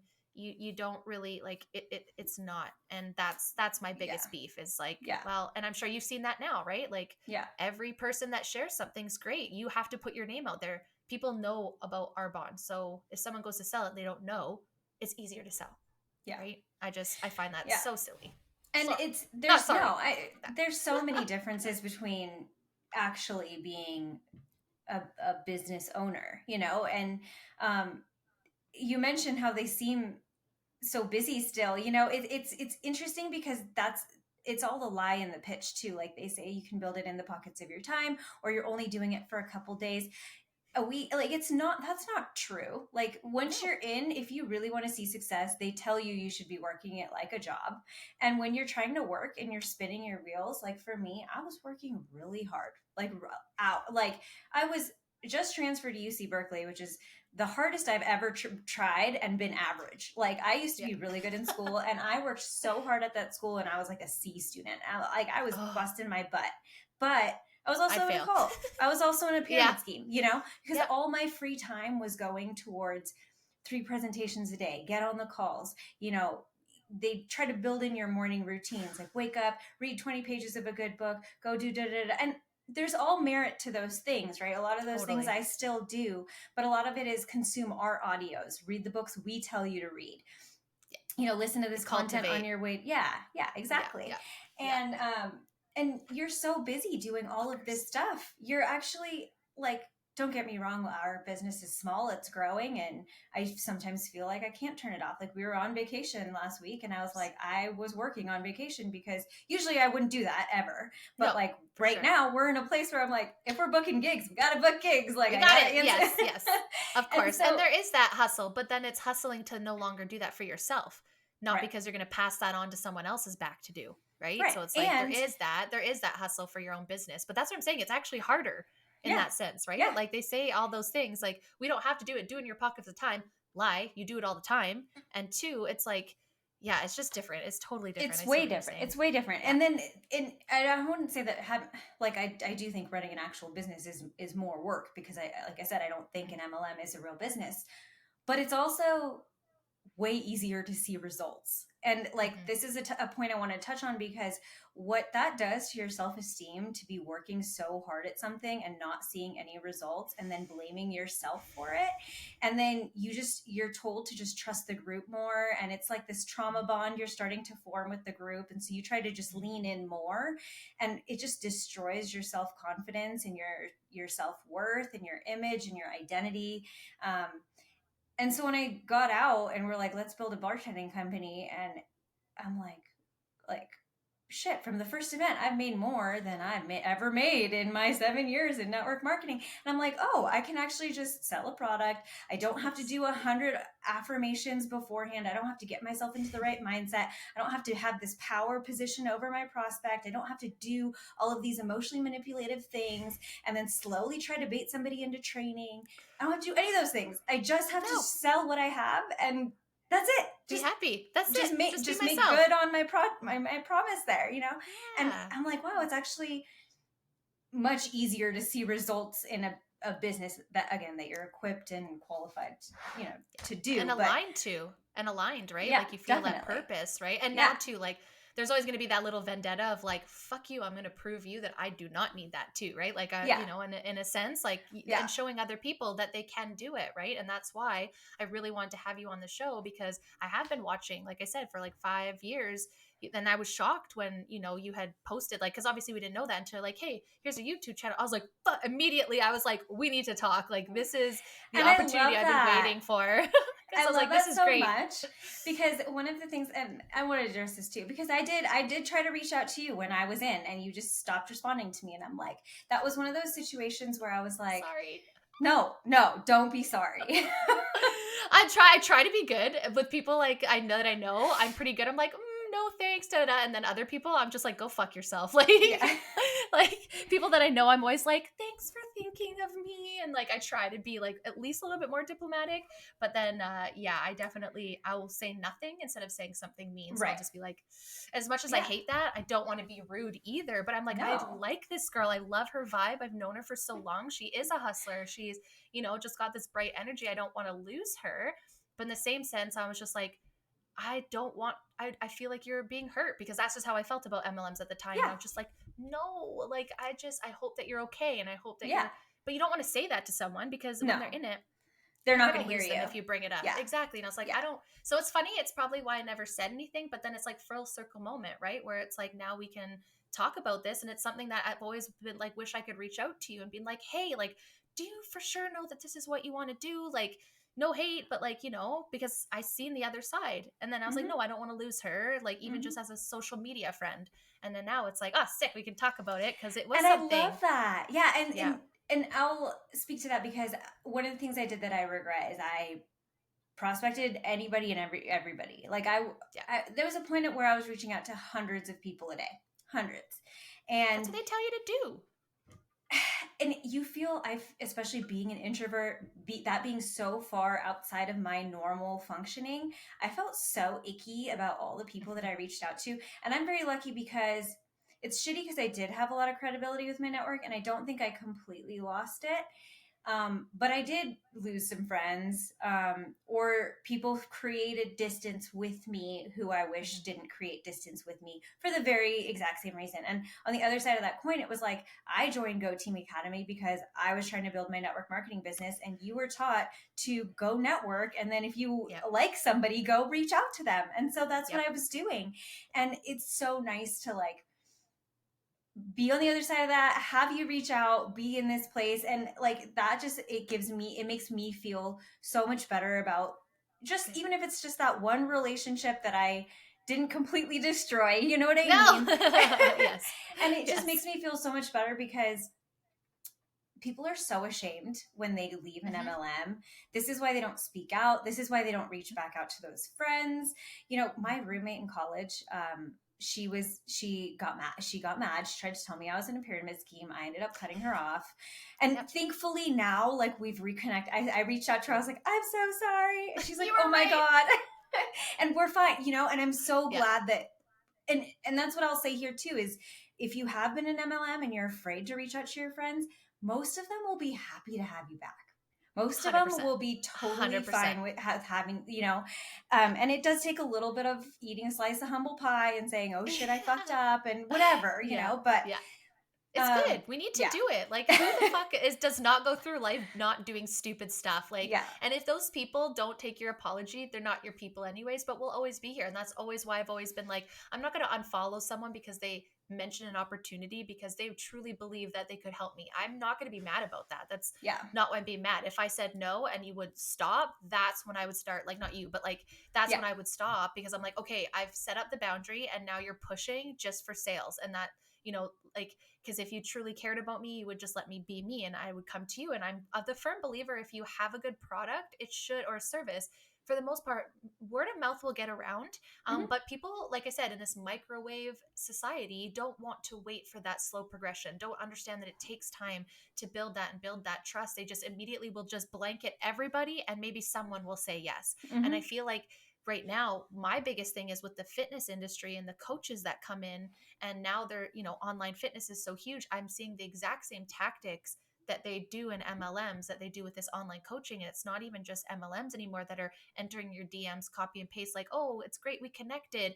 Do you like my content? How can I help you more? Or like, I'll share something and then they'll respond to being like, can you comment on that? So the algorithm, and then I'll be like, sure. And then I'll go and comment. And then they like rip my comment apart just to like start dialogue and bring algorithm. I'm like, I fucking hate all of you. Like, some of these people, like, you know, I'm kind of terrified of Nicole Arbor, to be honest with you.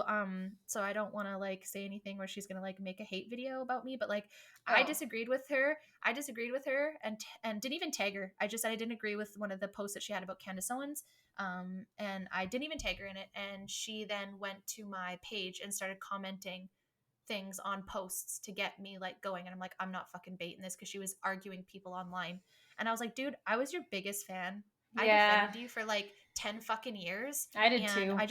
I started seeing stuff with like other people and like other people that I really respect, like Tommy Vex and Ryan Upchurch, and those maybe are bad guys, I don't know, but I started seeing this pattern. I was like, well, I felt really bad. And then I actually reached out to some of the girls from the Go team and was like, did you feel this way too? And they're like 110%. And I was like, oh, okay, validated. And so it's like, but you were ashamed to bring it up, and I didn't want to say anything because I was afraid that she would like quote unquote destroy me as I'm trying to build my own podcast. And you know, I'm also Canadian and I speak out about the truth, and I'm shadow banned, and so I just get pissed off when it's like I'm really actually trying to help people and I like get suppressed. But then people like that like can be out there hurting others, and it's like, because they're already famous, it doesn't matter. So yeah, I agree. I mean, like, it was great, but I definitely felt the wave of all of the MLM network marketers after that coming in my DMs being like, hey, and then knowing now how vulnerable I was in all the posts that I posted, I pretty much just gave a ton of ammo to people to use that against me, to manipulate me, to try and join whatever they were Mm-hmm. trying to sell out of that group. And I was like, ooh, I might not do that again.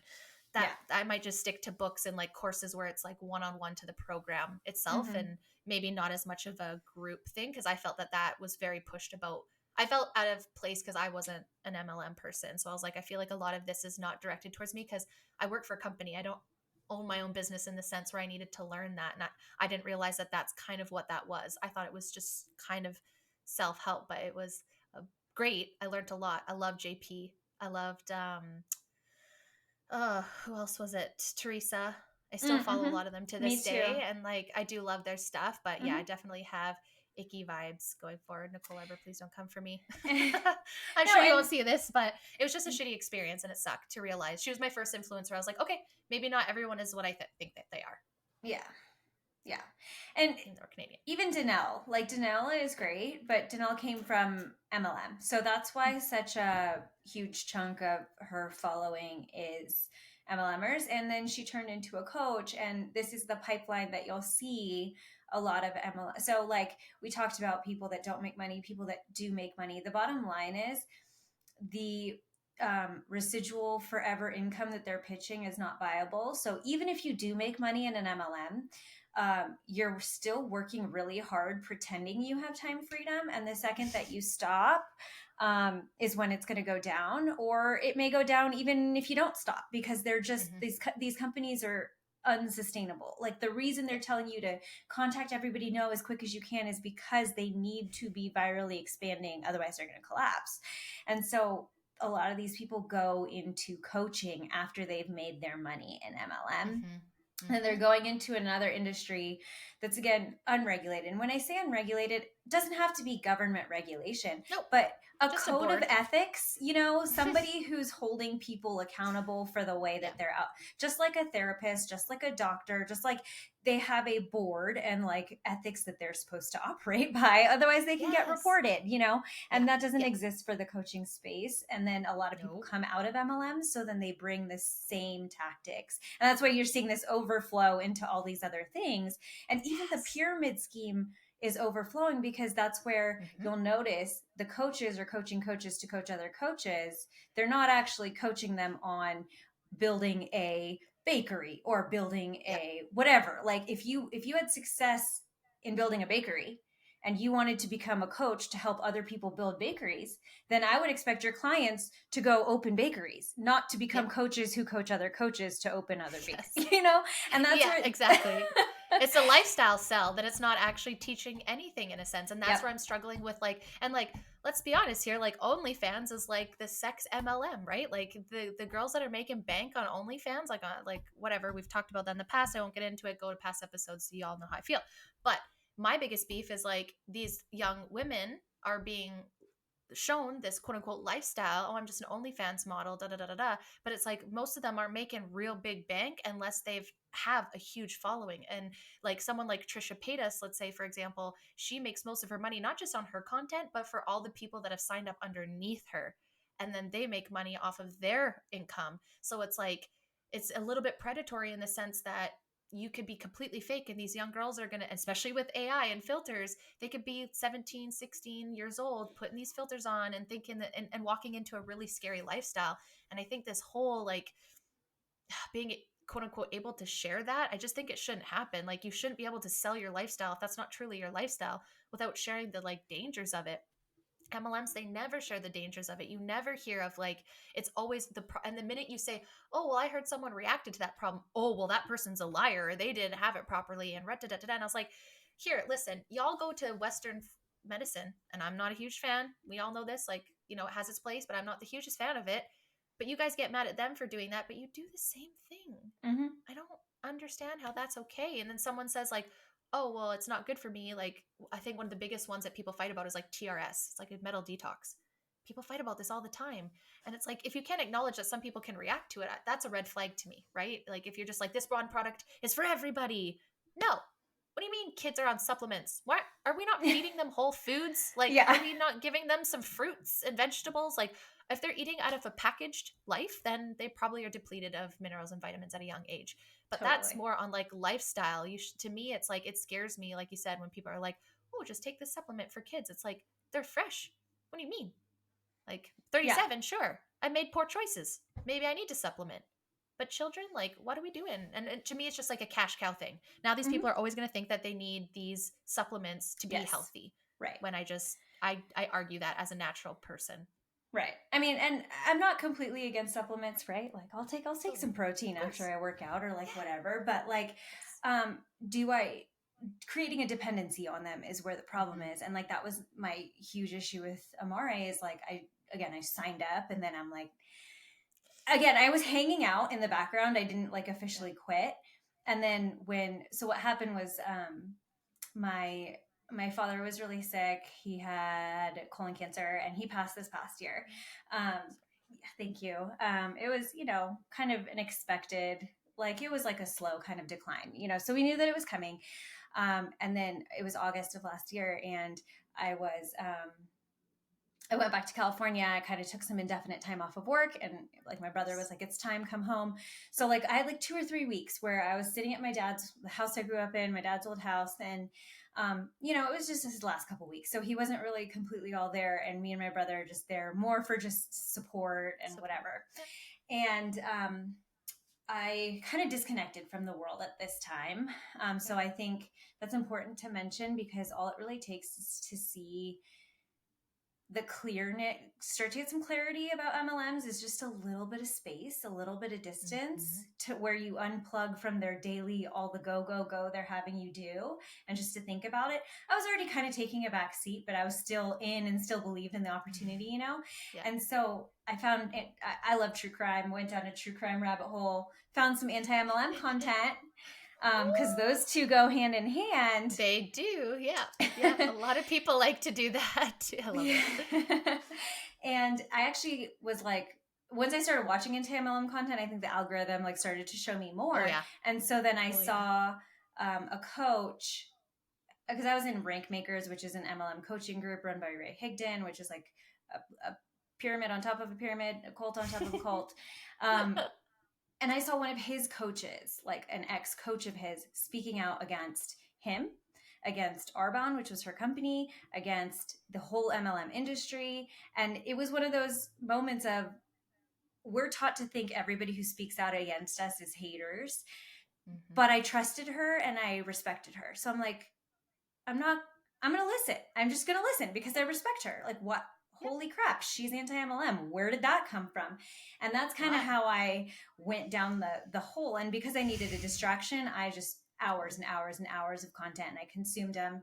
And then when I realized really how bad it all was is when I like resigned, officially like sent in a letter to Amare, a letter to Dream Trips, and a letter to Secret, or an email, and said, I'm like, please resign, like take me out of the back office, do all those things. I had mentioned Amare to my previous upline, Erin, from the travel company. And she's a lifer. I can just tell you that. But she ended up joining that same company. And she just does things to irk me. And maybe she didn't do that to irk me, but it just feels like it because that's how our relationship has always been. Yeah. But now she's in that company. And literally, and this is the new thing. And this is what irks me about Amare specifically. They all do this in their own way, but she's exploiting. She just had a baby, and she's taking the supplements as a solution to her postpartum rage. And I was like, postpartum rage? She posts a super vulnerable thing about how she's always been angry and she feels touched out and all these things, all this stuff like you should not be sharing on social media. Like, please don't tell me how angry you are with your husband and your kid. Like, go to therapy. Like, like talk to him. Yeah. And not to social media. Then how this product is the solution to her postpartum rage. And then obviously you can tell because the only people commenting it are other reps. And so I go to her upline and she has a post from like 2 weeks before that about how she was so angry as a mom and then so they teach this as a recruiting strategy. And then you can see her recruit saying the same thing. Oh, so depressed after I had a baby. And then, blah, blah, blah, blah. And it just makes me so angry because I don't have kids, but I'm 33. A lot of my friends do. And, like, that's just the most vulnerable time ever. 100%. And on top of that, yeah, your biology is all messed up too. So they are offering things to like help as a solution, you know? Yeah. And I'm watching this, I'm like, this is so predatory. Like, I'm just seeing people claim that these supplements are helping when they've only been on them for 10 days. How do you know Yeah. anything's working for you? How? You know? How? And then now, It's like, they're rolling out kids supplements, and like, you could see it. I just like track it because now I'm like just this MLM sleuth on Facebook. But yes, like, of course. You have to. you could track it. Like, their Yeah. new launch is a kids calm supplement, which there's so many things wrong with that. Why are you giving your kids a calm supplement? Like, you need to let them be kids, and if they're too much for you to Yes. handle, maybe you take something off of your plate so that you can handle that instead of giving them a supplement so that they're Yeah. more calm. Like, 100%. and they're all telling the same stories about like, well, you know how it is with this many kids, and we all need to sleep better, and so I'm pre-ordering this kids calm. So they're like selling it before they've even had it, before they've even tried it. There's so many things wrong with that. And again, it's not just Amare, So many. but No, that's that's across the globe. it's across the board. But like, that's Yeah. the stuff that makes me just so angry, because that's just like, I don't know, Predatory. so And it's just, predatory. yeah, and it's taking advantage of like really good people at their most vulnerable time and then chalking it up like it's help. And I think that's what bothers me the most, right? It's just like, that's what I mean when people are telling me like, oh, just take this and I'll cure your infertility. How do you know that? And like, furthermore, like women that have to deal with postpartum depression, like that is a huge thing to go through. And so if naturally you hear someone says, oh, you just take this, it'll be easier. And I feel like, again, we all want to have that simple solution of just taking that one thing. I get it. I 100% get it. I wish I could just blink and have abs, but I've been working out for a decade. I still eat cake and they're not here. So like sometimes it's just not going to happen, but I feel like, I feel you, it girl. bothers, right? Like what the fuck? But like what bothers me is like, again, I come from fitness in a sense, so like to me, it's like, you have to do the uncomfortable. You have to learn how to eat healthy. You have to learn to set your boundaries and go to bed. You have to drink water. You have to eat whole foods. You can't just eat one day out of the week and drink coffee all day and then all of a sudden be like, I don't understand why I'm so anxious and depressed. Like your body is not getting its basic needs, but then you're going to go and mask that with something else, whether that's Western medicine, a supplement. To me, my biggest beef is people not taking care of themselves and looking at what they're eating. And like even talking about kids, why Mm-hmm. do you need to calm your children? Okay, maybe they have ADHD, what, that's fine. What causes that? Do they actually have it? Are you giving them, are you looking at the dyes that are in the food? Are you like looking at the social media and the TV time that, you know what I mean? But everything is just like, oh, we have a product, this person says it works, okay, let's just give it a try. It's like, it's so much more deeper than that. Like you said earlier, I really liked what you said. It's all surface level healing, right? It's not shadow work. It's saying all these things, reading all these books, doing the affirmations, doing the gratitude. I get that. Scientifically, those things are good for you. Right. But if you truly don't believe them, or you don't understand their purpose, or you're just doing it to tick things off in a box because that's what's going to make you quote unquote successful, I don't think you're honoring the process Mm-hmm. of that activity at all. Like, and Mm-hmm. that's where I think people get disconnected, that they're, like you said, you're so busy doing all these things and you're so busy spending money on other things. Like these books cost money, these audiobooks cost money, these courses cost money, these, like, I've done it too, where you want to make aesthetics. So you're busy cleaning your house. So if you're doing a video, it looks nice. Like, yeah, I get it. But like it's just, it's everything. I feel like it's just fake and it's a Mm-hmm. lie. And it makes me sad because, like you said, you speak out about it and all of a sudden you're a woman hater and you're not empowering women and you're Yeah. against single moms. And it's like, but I know that money is not going to a single mom. Mm-hmm. Like, I know it's going to go up to one of our uplines, which, like, I'd again, rather people just get, Venmo you, like, if you need, yes, like, and a lot of 20 people bucks. don't Thank pitch me you. anymore, but like if somebody did pitch me with this, with the line of, help me support whatever, help me buy groceries for my kids, like, I'm like, I will tell them I'll rather just Yeah. send you money for it. Like, I'm not going to support the scheme This. because it Yeah. isn't helping the single mom. Maybe they'll get the commission that one time, but they're getting more bought into the system that's eventually just systematically defrauding them and exploiting Yeah. and they're working for free and all these things.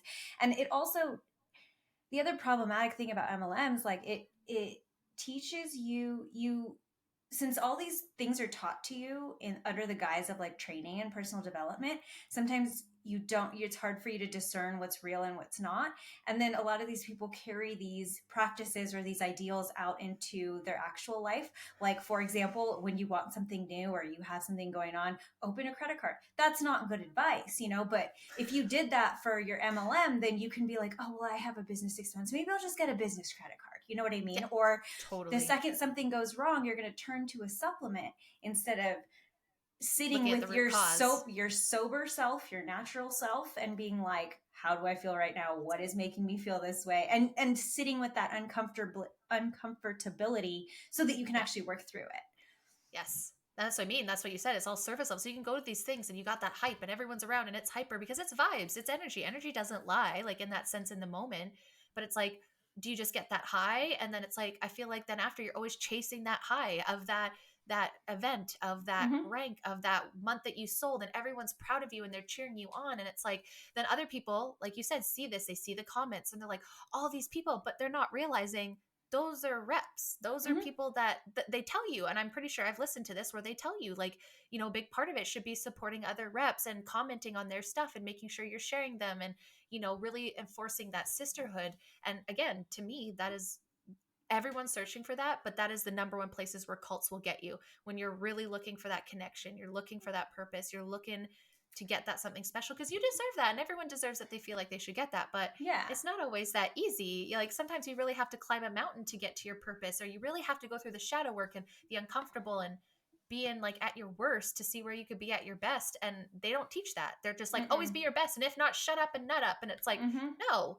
Like, I want to have a down day. If I have a mental health day at work, I could call in and be like, I mean, you have a certain amount, I'm having a mental health day, I'm not coming in. That is not going to affect my paycheck at all. But if you guys, or not you guys, but MLMs in a sense stop to get sick, like you're really, again, then missing some trends, missing what's coming out next. And I think that's what pushes people to constantly always be on their phones and plugged into the groups and the lives. And like you said, it takes away from real life. It takes Mm-hmm. away from other dreams you might have. Like you said, you were trying to go to school and you were, so busy caught up with this that you didn't get to give that 100%. And who knows, maybe that was just a stupid school and no one could get past the C. But you didn't get a chance to know that because Yeah. they just made you believe that that was worthless, almost like that probably wasn't Yeah. worth much of your time because you're just going to be a success in this anyway. So school's kind of irrelevant, Right. I would imagine. My school was, it was worth being like, oh, look at her, she's smart and she's doing this. Like that's, they use that, they look Yeah. for your credentials and they look for things that they can exploit, because cults like productive members. Like they're looking for people that they can use. But I do regret Exploit. that. I do regret not focusing a little bit harder on school. I left school, I finished my degree and decided to keep bartending and build my network marketing business instead of doing whatever else. And I Yeah. didn't know what I wanted to do, which is another thing. I feel like they, kind of, if Hone they in don't on. know, here's a great idea. Like just do Yeah. this, Oh, you're just waiting for this. You're like, fuck, open the door there. But but I regret yes, that. fair. Yeah. Yeah, that's fair. My focus wasn't where it should have been, and I'm like, dang, I sometimes I get the feeling of like wanting to go back and do a master's or do something. And I know part of that is stemming from me feeling like I didn't give, Complete it. yeah, I didn't give my actual, like I worked so hard to get myself back in school, back to a university. And then I don't feel like I gave it what I 100%. should have. Yeah. When I Yeah, was there, yeah, that's totally fair. That's fair. But good for you for recognizing that, because so many people can. And like, we're all going to make stupid like mistakes or Yeah. thoughts where it's like, I should have probably not bought that, or, I maybe shouldn't have done those things. And I think that's how you learn. And as long as you can admit that, that's the beauty Yeah. of it. It's like, okay. And that's when you start sharing it, right? And sharing it to other people, not into the sense to stop them, because most people have to experience shit for themselves. Nobody listens. I don't listen. Yeah. I got to go through it. I like the hard way. Like, you say these things, but I needed to like break my heart for me to understand. And it's we can't protect everyone from going through every bad Right. experience. However, there's a difference of just warning and being like, you're being informed that, hey, you might be sold a lie. So when you come up to that moment in your life and you're in an MLM and you are like, I'm working hard, like us boss bitches, we work hard. No one that knows me doesn't say that I'm a hard worker. and you're like, it's me, like, we're just saying it's not you, It's I not just want you. women. Yeah, I just want women to know that, like, that's great if you want to go in and you generally want to help people and you want to share your products. Like, I fully understand that, as long as you know that, as long as you don't buy into those things and you know that if it's not working, it's not you. And so I think women just like get deeper inside. Like you said, they get shamed. All these people around them, they're being successful, quote unquote, but you're so busy. Do you even meet these people in real life to see if that's really their lives? Like, Mm-hmm. there's so many false narratives that get made in that industry from what people say or see. I think it's just very dangerous. It's not very much rooted in reality. And Oh there's like a no. lot of this grandeur, right? And I think that to me is the most predatory and danger. If everyone was like, hey, you can sell some products, you're probably, and well, they can't say like you'll make more money on recruiting because that's illegal, because that is a pyramid scheme, right? But like, like if they're just like, it's like you can sell products, but you're probably not going to make too much, just straight up, you'll get a discount. Like if people said that and like, sign me up, cool.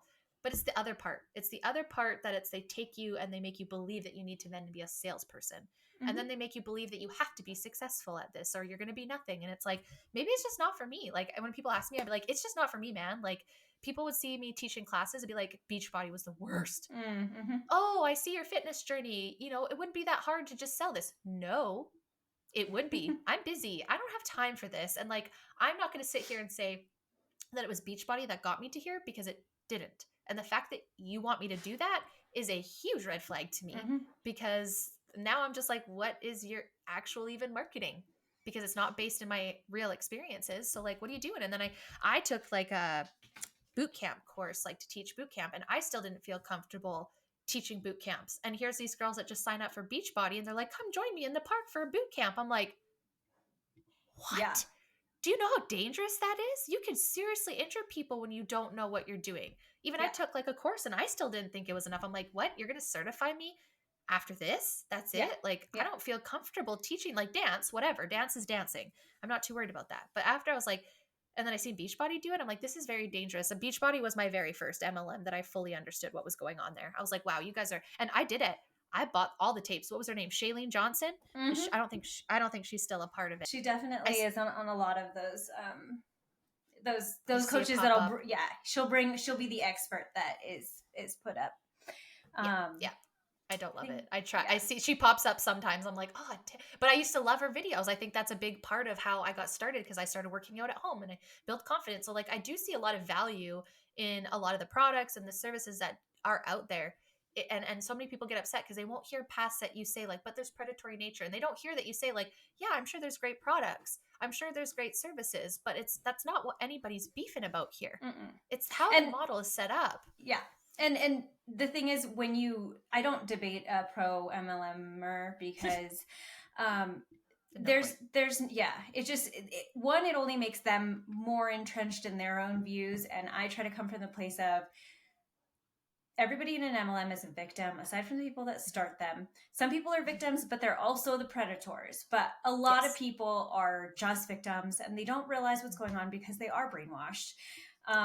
So I try to come from that perspective, but that's why I also don't argue with them, because they're they your critical thinking is so dulled by being in this weird trauma bonding relationship with this company that you literally can't think logically about the opportunity. You just can't. Your brain, those two pieces of your brain do not connect. And like, um, that's why it's like I try to like say something that would make somebody think, but like I just Yes. I can't like argue with them about it because Nope. it's just not going to go anywhere, and it just doesn't make any their arguments don't really Progress. make any sense either. Like they don't really have. If I say, hey, the problem's not the shape, it's the flow of money, like they'll come back at me with something that is completely irrelevant to the point at hand. They're You're not like, actually having a conversation about no, it. it's surface level again, because it's copy and paste. Because if you truly believe it, you should be able to like argue it, but lack a better word, like argue it or like prove your point. But it's like when you go back to these talking points, to me, that means that you don't actually know what you're talking about, and you're just a kind of like channel of what these guys are saying. You Mm-hmm. don't actually fully believe that. You're just saying words, but there's no substance to them. You're just, so it's like you said, it's like there's no point. But it is nice to plant the seed, because like you said, now you got to reconnect with your best friend after that. Was like, you're a part of pyramid scheme. Like, she figured it out and it's so great, amazing. You got to reconnect. And I think that Yeah. happens, right? Like I said, Yeah. if your people will be your people, and people are, I always believe, like I used to take it really personally when people would like phase out of my life, but then you phase back in and it's like nothing happened. You're like, oh, we're just going through a thing in our life. So now I'm like, if I lose touch with someone, I'm like, they'll come back if they're meant to. And if not, like, I just hope I had a good impact, or, at least we learned something from each other. And it's great that you can laugh about it now. And you probably, it's a good opportunity. She probably tries to poke and grill you a little bit once in a while. You do it to yourself, right? Yeah, Like, and I have just to do message it to her like, hey, myself. hun. Like, Yeah. No, you have to do totally. it. 100%. Like my boyfriend, he hey huns me all the time. And it's just so funny. So good. I think that was my favorite thing that I learned when I jumped into anti-MLM, was when people were calling them hun bots. It just had me, it's probably old now, but it just had me in stitches, because I was like, that is exactly at that time, like so 4 years ago, it was really bad. Like, I know now you can hear them being like, don't copy and paste messages. Like, it still happens, but they're like I said, they're evolving, and it evolves. And so this is where I don't believe that it's true, because it evolves its manipulation to what the trends are and what's cool, and they make you believe that you have to fall into it. Like, I'm sure now the big push is being on TikTok and having all these TikToks and TikTok everything. Well, motherfuckers, it takes a lot of time to make TikToks, and they're hard when you're old. So, like, it's just not my thing. So it's like, I feel like, again, they set all these crazy standards that no regular individual should have to try and achieve to be successful in a business. You know what I mean? Like, my online presence does not affect my job, and that makes me feel so good, because if I don't want to jump on social media for that day, I don't have to. I could just not, but, and you get that with small business too, don't get me wrong, but like, I just feel like you just have to be more present because of the oversaturation of so many different ones now. Back in the day when it was like Mary Kay and Avon, like, man, I was an Avon rep. I fucking love Avon. I wish it was like old school Avon stuff, like their Christmas catalog and like their bubble baths, and like, it was the same thing. I got it because I wanted to get the products for cheap. And so I just signed up. You didn't have any requirements back in the day. Like, you didn't have to buy anything. I think within 3 months you had to make like one purchase, which was fine, because I was like, that's not bad. Like, there's always something in Avon that I would have. And then I would just bring my catalog, and I just put the date on the sticky note. That's when I was ordering. And then people would let me know. I never chased anybody. I never went, I'm putting in an order. Like, I never guilted anybody to do any of those things.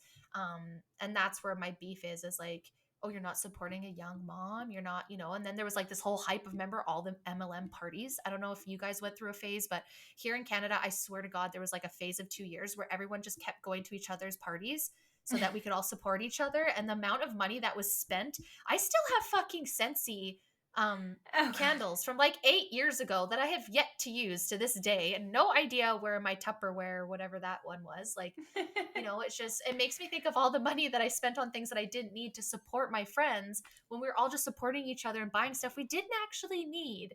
And it, like, again, I lived in Grand Prairie, Alberta, so it's very much keep up with the Joneses, because it's very much like rich oil money. And it's scary. It's scary what it is. That's where I've seen it the most. I was like, why are we doing this every weekend?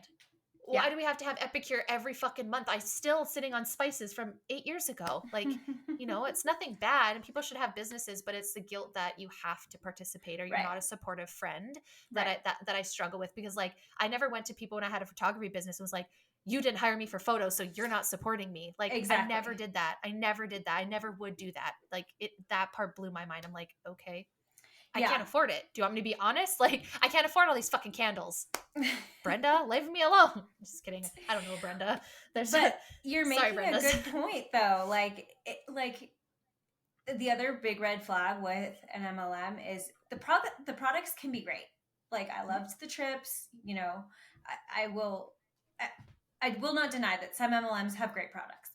Totally. But the products are primarily being sold within the closed system. So the people that are buying them are mostly reps. And then their friends and family too. But like, I would still argue that the friends and family are still part of the closed system, because the friends and family aren't buying it because they have a real need. They're buying it because they're being guilted usually into buying it. So I still think it's with it, because it's not reflecting a real demand in the marketplace for the actual product. And so that's exactly what it is. It's just obligations of, let me support my friend. But you're really not buying it because you need it. It's sitting in your house 8 years later. Yeah.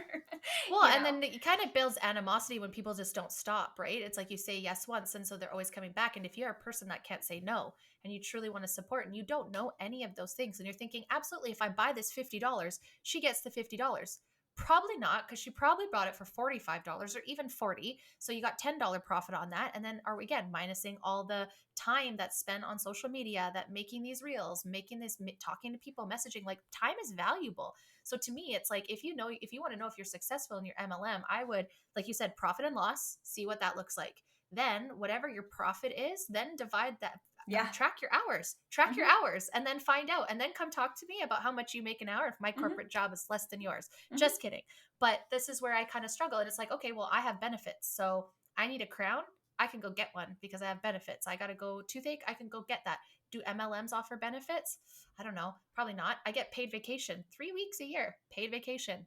I can disconnect. I mean, kind of in a like very busy position right now. So this last summer when I didn't really as much my choice, but my company will allow me to take my time paid to enjoy my time. If I have a mental health day, like I said, I could stay at home if, like, it's just this, what beefs me is a continual hate to women that work in corporate or something different, and that you should just drop that, and it's not important, and it's not cool, and you're not like empowered woman if you just work for the man. And it's like, okay, but again, the company that you work for has a corporation just like the one I work in, and it's probably run by a man. And it probably is, right? Like, and like and then this is where I talk about, like, I found the last episode about the beauty industry. It's like we get mad about the patriarchy setting these standards, but we're the motherfuckers going in and doing this shit. So if we just stop doing this shit, they crumble. So stop. Like, Victoria's Secret is owned by the biggest pervert on planet Earth, almost. Like, God. We won't even go there, but that goes back to like Kinsey and like John Money. Like, there's perverts everywhere. Anyways, but just before we jump, this has been absolutely amazing. I was like, oh my God, we're gonna hit 3 hours, but I don't think either of us could probably handle that. But before we jump off, is there any advice that you have for those that are maybe thinking about, okay, going into one, what they should do besides not, but like, what should they really look for? And two, if they are wanting to get out, what are your suggestions or advice on leaving an MLM? Yeah, those are great questions. Okay, so for somebody who's thinking about joining, first I would say there's hardly any true urgency in this world. Like, hardly anything is really truly urgent where you have to make a decision right now about it. MLMs will manufacture a shitload of urgency to get you to make a decision. So if you can just take a couple days and let your emotions de-escalate and kind of have like a logical time with yourself to see if this is really good for your bigger picture and your life. And hopefully, if they haven't talked you out of talking to other people about it yet, run it by some of your trusted friends and family, because they're your trusted friends and family for a reason. And anything that anything legit should stand up to scrutiny, you know what I mean? Yeah. And anything legit should be able to withstand you waiting a couple of days. Red flags to look out for. I mean, definitely keep track of what you're making, what you're spending, and what you're doing, what you're being asked to do that doesn't really align with who you are as a person. Like, definitely take note of that. Don't do anything that doesn't feel right to you. And some people just have to jump in and experience it for themselves. And cool, but like, that's what the profit and loss is good for, because check in with yourself 6 months from now, 3 months from now, a year from now, and see if it's really worth all of your money, and then also all of your time. Like you said, like, how much time did you spend on this? If you're spending 20 hours a week, 40 hours a week, 2 hours a week, that's a huge difference, And so, that's what I would tell to people that are thinking about joining. And then numbers don't lie. Numbers don't lie. Like, that's like, people can lie. People's intentions can be in a shit place, but you get numbers. Like, I'm inventory at my job. That's what I do. I balance numbers all the time. Yeah. And like, they don't lie to you, right? Like, someone could say, oh, I made this much. I'm like, but this is how much is here. So you might have had intention to make this much, but this is what the actual numbers are telling me, right? Like, people are selling you something. At the end of the day, it doesn't matter how good of friends they are. Everyone is in a business at some point, and that's okay.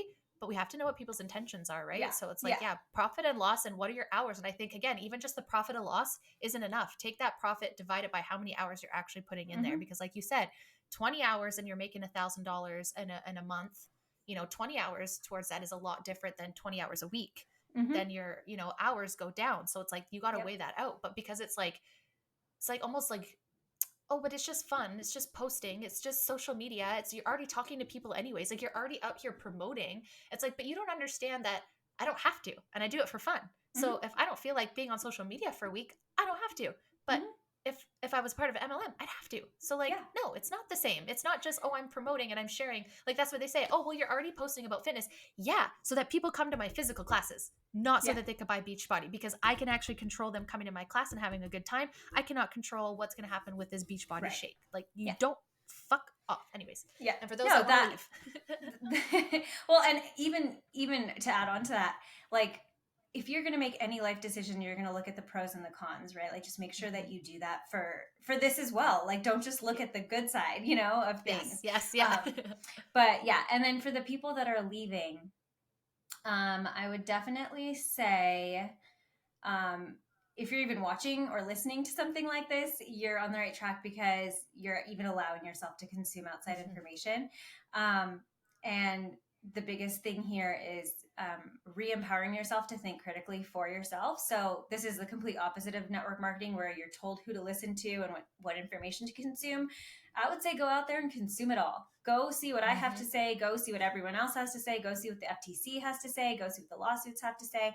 Like, just go consume information. There's lots of great books out there. Ponzi-nomics by Robert Fitzpatrick is a great one. I just finished Terror, Love, and Brainwashing, which is another really good one. There's tons of books out there about cults, about MLMs, pyramid schemes. Like, just do your own research, like, however you want. And then don't tell your upline that you're leaving.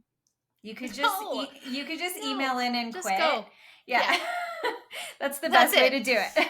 That's all you got to do. Because you're just, especially at a vulnerable part. And they know, and I'm sure you guys have been trained, or they've been trained to know what to say when people are quitting and how to rope them back in, because they remember your whys. They know your kids. They know all your insecurities, because this is your sisterhood. So you're going to tell them all of ththose things, right? So I have a group of girlfriends, and we all like say all of our insecurities, but not once have they ever thrown that back on me. If anything, they're like, girl, you crazy. Like, like, and that's, once you actually have a good group of supporting friends after you've kind of fell into that you really realize how you really sold yourself short on what requirement is for friendship. And then you realize, and that's the most painful part is that it was surface level and it was just business. And if I had known that going in, that we're all like, when I go to work, I know that the people that I work with, like, sure, maybe we might hit it off after work, but that's it. We're coworkers. Like, there's no requirement to be friends outside of that whatsoever. If we do, great. But like, I spend 40 hours a week with these individuals. I spend lots of time. I don't have to, but that's where it's a little bit different, like the minute that business stops, your friendship stops, and that hurts. Cause it's like, I thought we were friends. I thought we were bonding over infertility or cannabis or whatever, right? Like, you really got me there, right? Like, you really see my advocacy and you use that. Same with you. Oh, she's in mental health and she's a smart girl. Yeah, that just, you're a walking money sign, right? And it's just like sad because you're so much more than that. And that's what I want women to know, is that you're so much more than what you're making. You're so much more than this like business. You're so much more than what these people are telling that you are. And my biggest suggestion, I think, is the same thing. Like, listen to people outside of it. If you're going to sign up for one, do yourself a favor and go put an anti-MLM dash whatever company it is that you're looking for. Because you don't think I didn't go look for anti-MLM Amar. You guys are fucking crazy. I also look for Wellness Box. I also look for what are the last one that came out recently? Anyone that come out, I will go and look. And actually, the one person that I used to absolutely love for MLM stuff was Illuminati. And then shit kind of fell with her. And that was a very sad one to watch fall, because I was like, oh, of course you're too good to be true. But there's so much content out there from girls that have been a part of it. Like, I would obviously suggest Kalika, obviously, because I like bond with her. But like I said, I found like Kiki Chanel, like, she just, I love how she like presents her videos, very well edited, and I think there's another one. There's tons. There's been people that go in and out, but like Cece Suarez. Cece Suarez is hilarious. I think she's so funny. And she does lives too, right? So she you just get to know her too on a personal level, which I love, right? So and they're strong bitches. Like, they're like, this is how I feel, and I'm not gonna have you internet trolls stop me from my advocacy, because this is what bothers me. It's like when you become an advocate, it's because we care about people, but then you're being told you don't care about those people. And that couldn't be further from the truth for anything and across all topics. I just like to point out flags and, like you said, put pins, Mm-hmm. because eventually there's going to be so many pins from different people, you're not going to be able to not hear it anymore. Mm-hmm. And like, once you see it, you can't not see it. see it. Yeah. And then you're like, oh, and then you see it in other places, you're like, shit. Like you said with the Go Team Academy, I was like, oh, Yeah. oh, like it was great. I will never take it back. Best thing that ever happened to me. But I was like, I really put said individuals on this pedestal, and I would rip apart anybody that had anything to do against them. And I'm like, I'm in a cult. I'm in a cult. I can't hear anything that's opposite to, and like if that company can't say, hey, you know what, I'm sure people have reacted, and I'm sure like it's not for everybody. If that individual can't even admit that everyone's different, red flag, run away. Like toxic positivity, run. Yeah, you have to be able to see the whole picture. And that's why anti-MLM even exists. Like, I'm never denying that good things didn't come out of course, my involvement with all of that. it. But the other point I wanted to make too about people, because I'm sure somebody's going to listen to this and has already been in an MLM and didn't really deconstruct their experience from it. And the one thing that I will say is that you don't have to do a ton of research. You don't have to do anything crazy. You don't have to go to school. You don't have to get a degree, nothing like that. But just a little bit of deconstructing work from that experience will help you a ton in just protecting yourself from not falling victim to similar things in the future, because social media is a changing landscape. There's always a new grift. It's always going to look slightly different, but if you're like aware of what to look out for, and a lot of people are like, oh, I never really even processed my MLM experience. And then when you don't is when you could be sucked into something. So that's why it's like, for the person that heard this and is like, oh crap, I didn't really think this through all the way, like just watch a couple anti-MLM videos. They're super entertaining, and just do a little bit of work and you'll be good. But then at least you'll know what to look out for. Yes. And that's what I mean. And if you want to go in after that and you're like, you know what, I know this, but I really believe this and I want to do it, then fucking go, sister. Like, I'm all for that. I want people to have informed consent, because, there's even like that Vice documentary, was it LuLaRoe, LuLaRoe?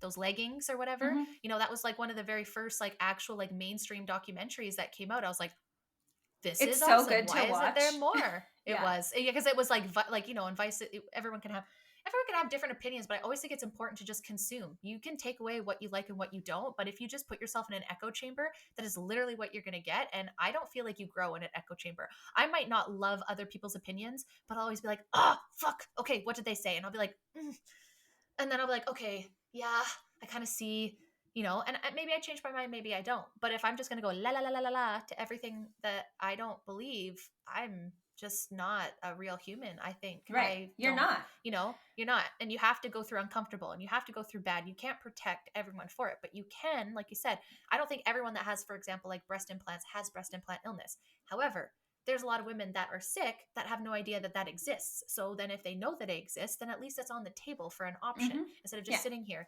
and not saying anything. Same with MLMs. If you think that yours isn't and everything we said is stupid, that's fine. But maybe in a couple of years, you're like, hey, like the girl said, I haven't made any money and now I'm in debt. Like, shit. Now you're like, okay, I have it. I don't need any more confirmation. Like you said, you knew, but you kept going because you have faith. You want people to be good. You want this to be a great thing. You hope that this was the opportunity you were always looking for, and they use that. And I hate that. And then it just, I don't love it. Anyways, this has been so good. Do you have anything else to add that you want to add? I love it. Good conversation. Yeah, it was awesome. I think we touched on a lot of stuff, and it was just such a great conversation, and especially because you've had some experience too. You can kind of like bounce back and forth with me, so that's awesome. Yes.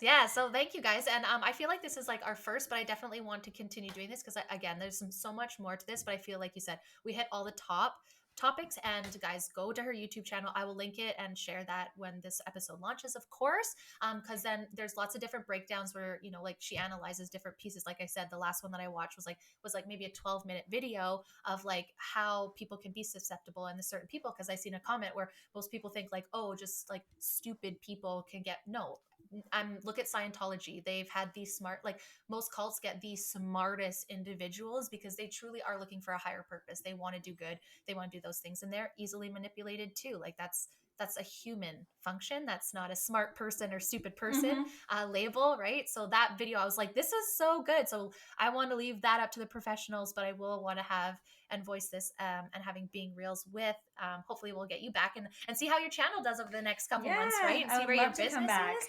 That'd be so fun. But guys, follow. You can learn all from her. If not, always follow us. We love you guys. Thank you so much for showing up and listening. Love you all. Thank you, Kalika. Until Thank you next for time, having guys. me.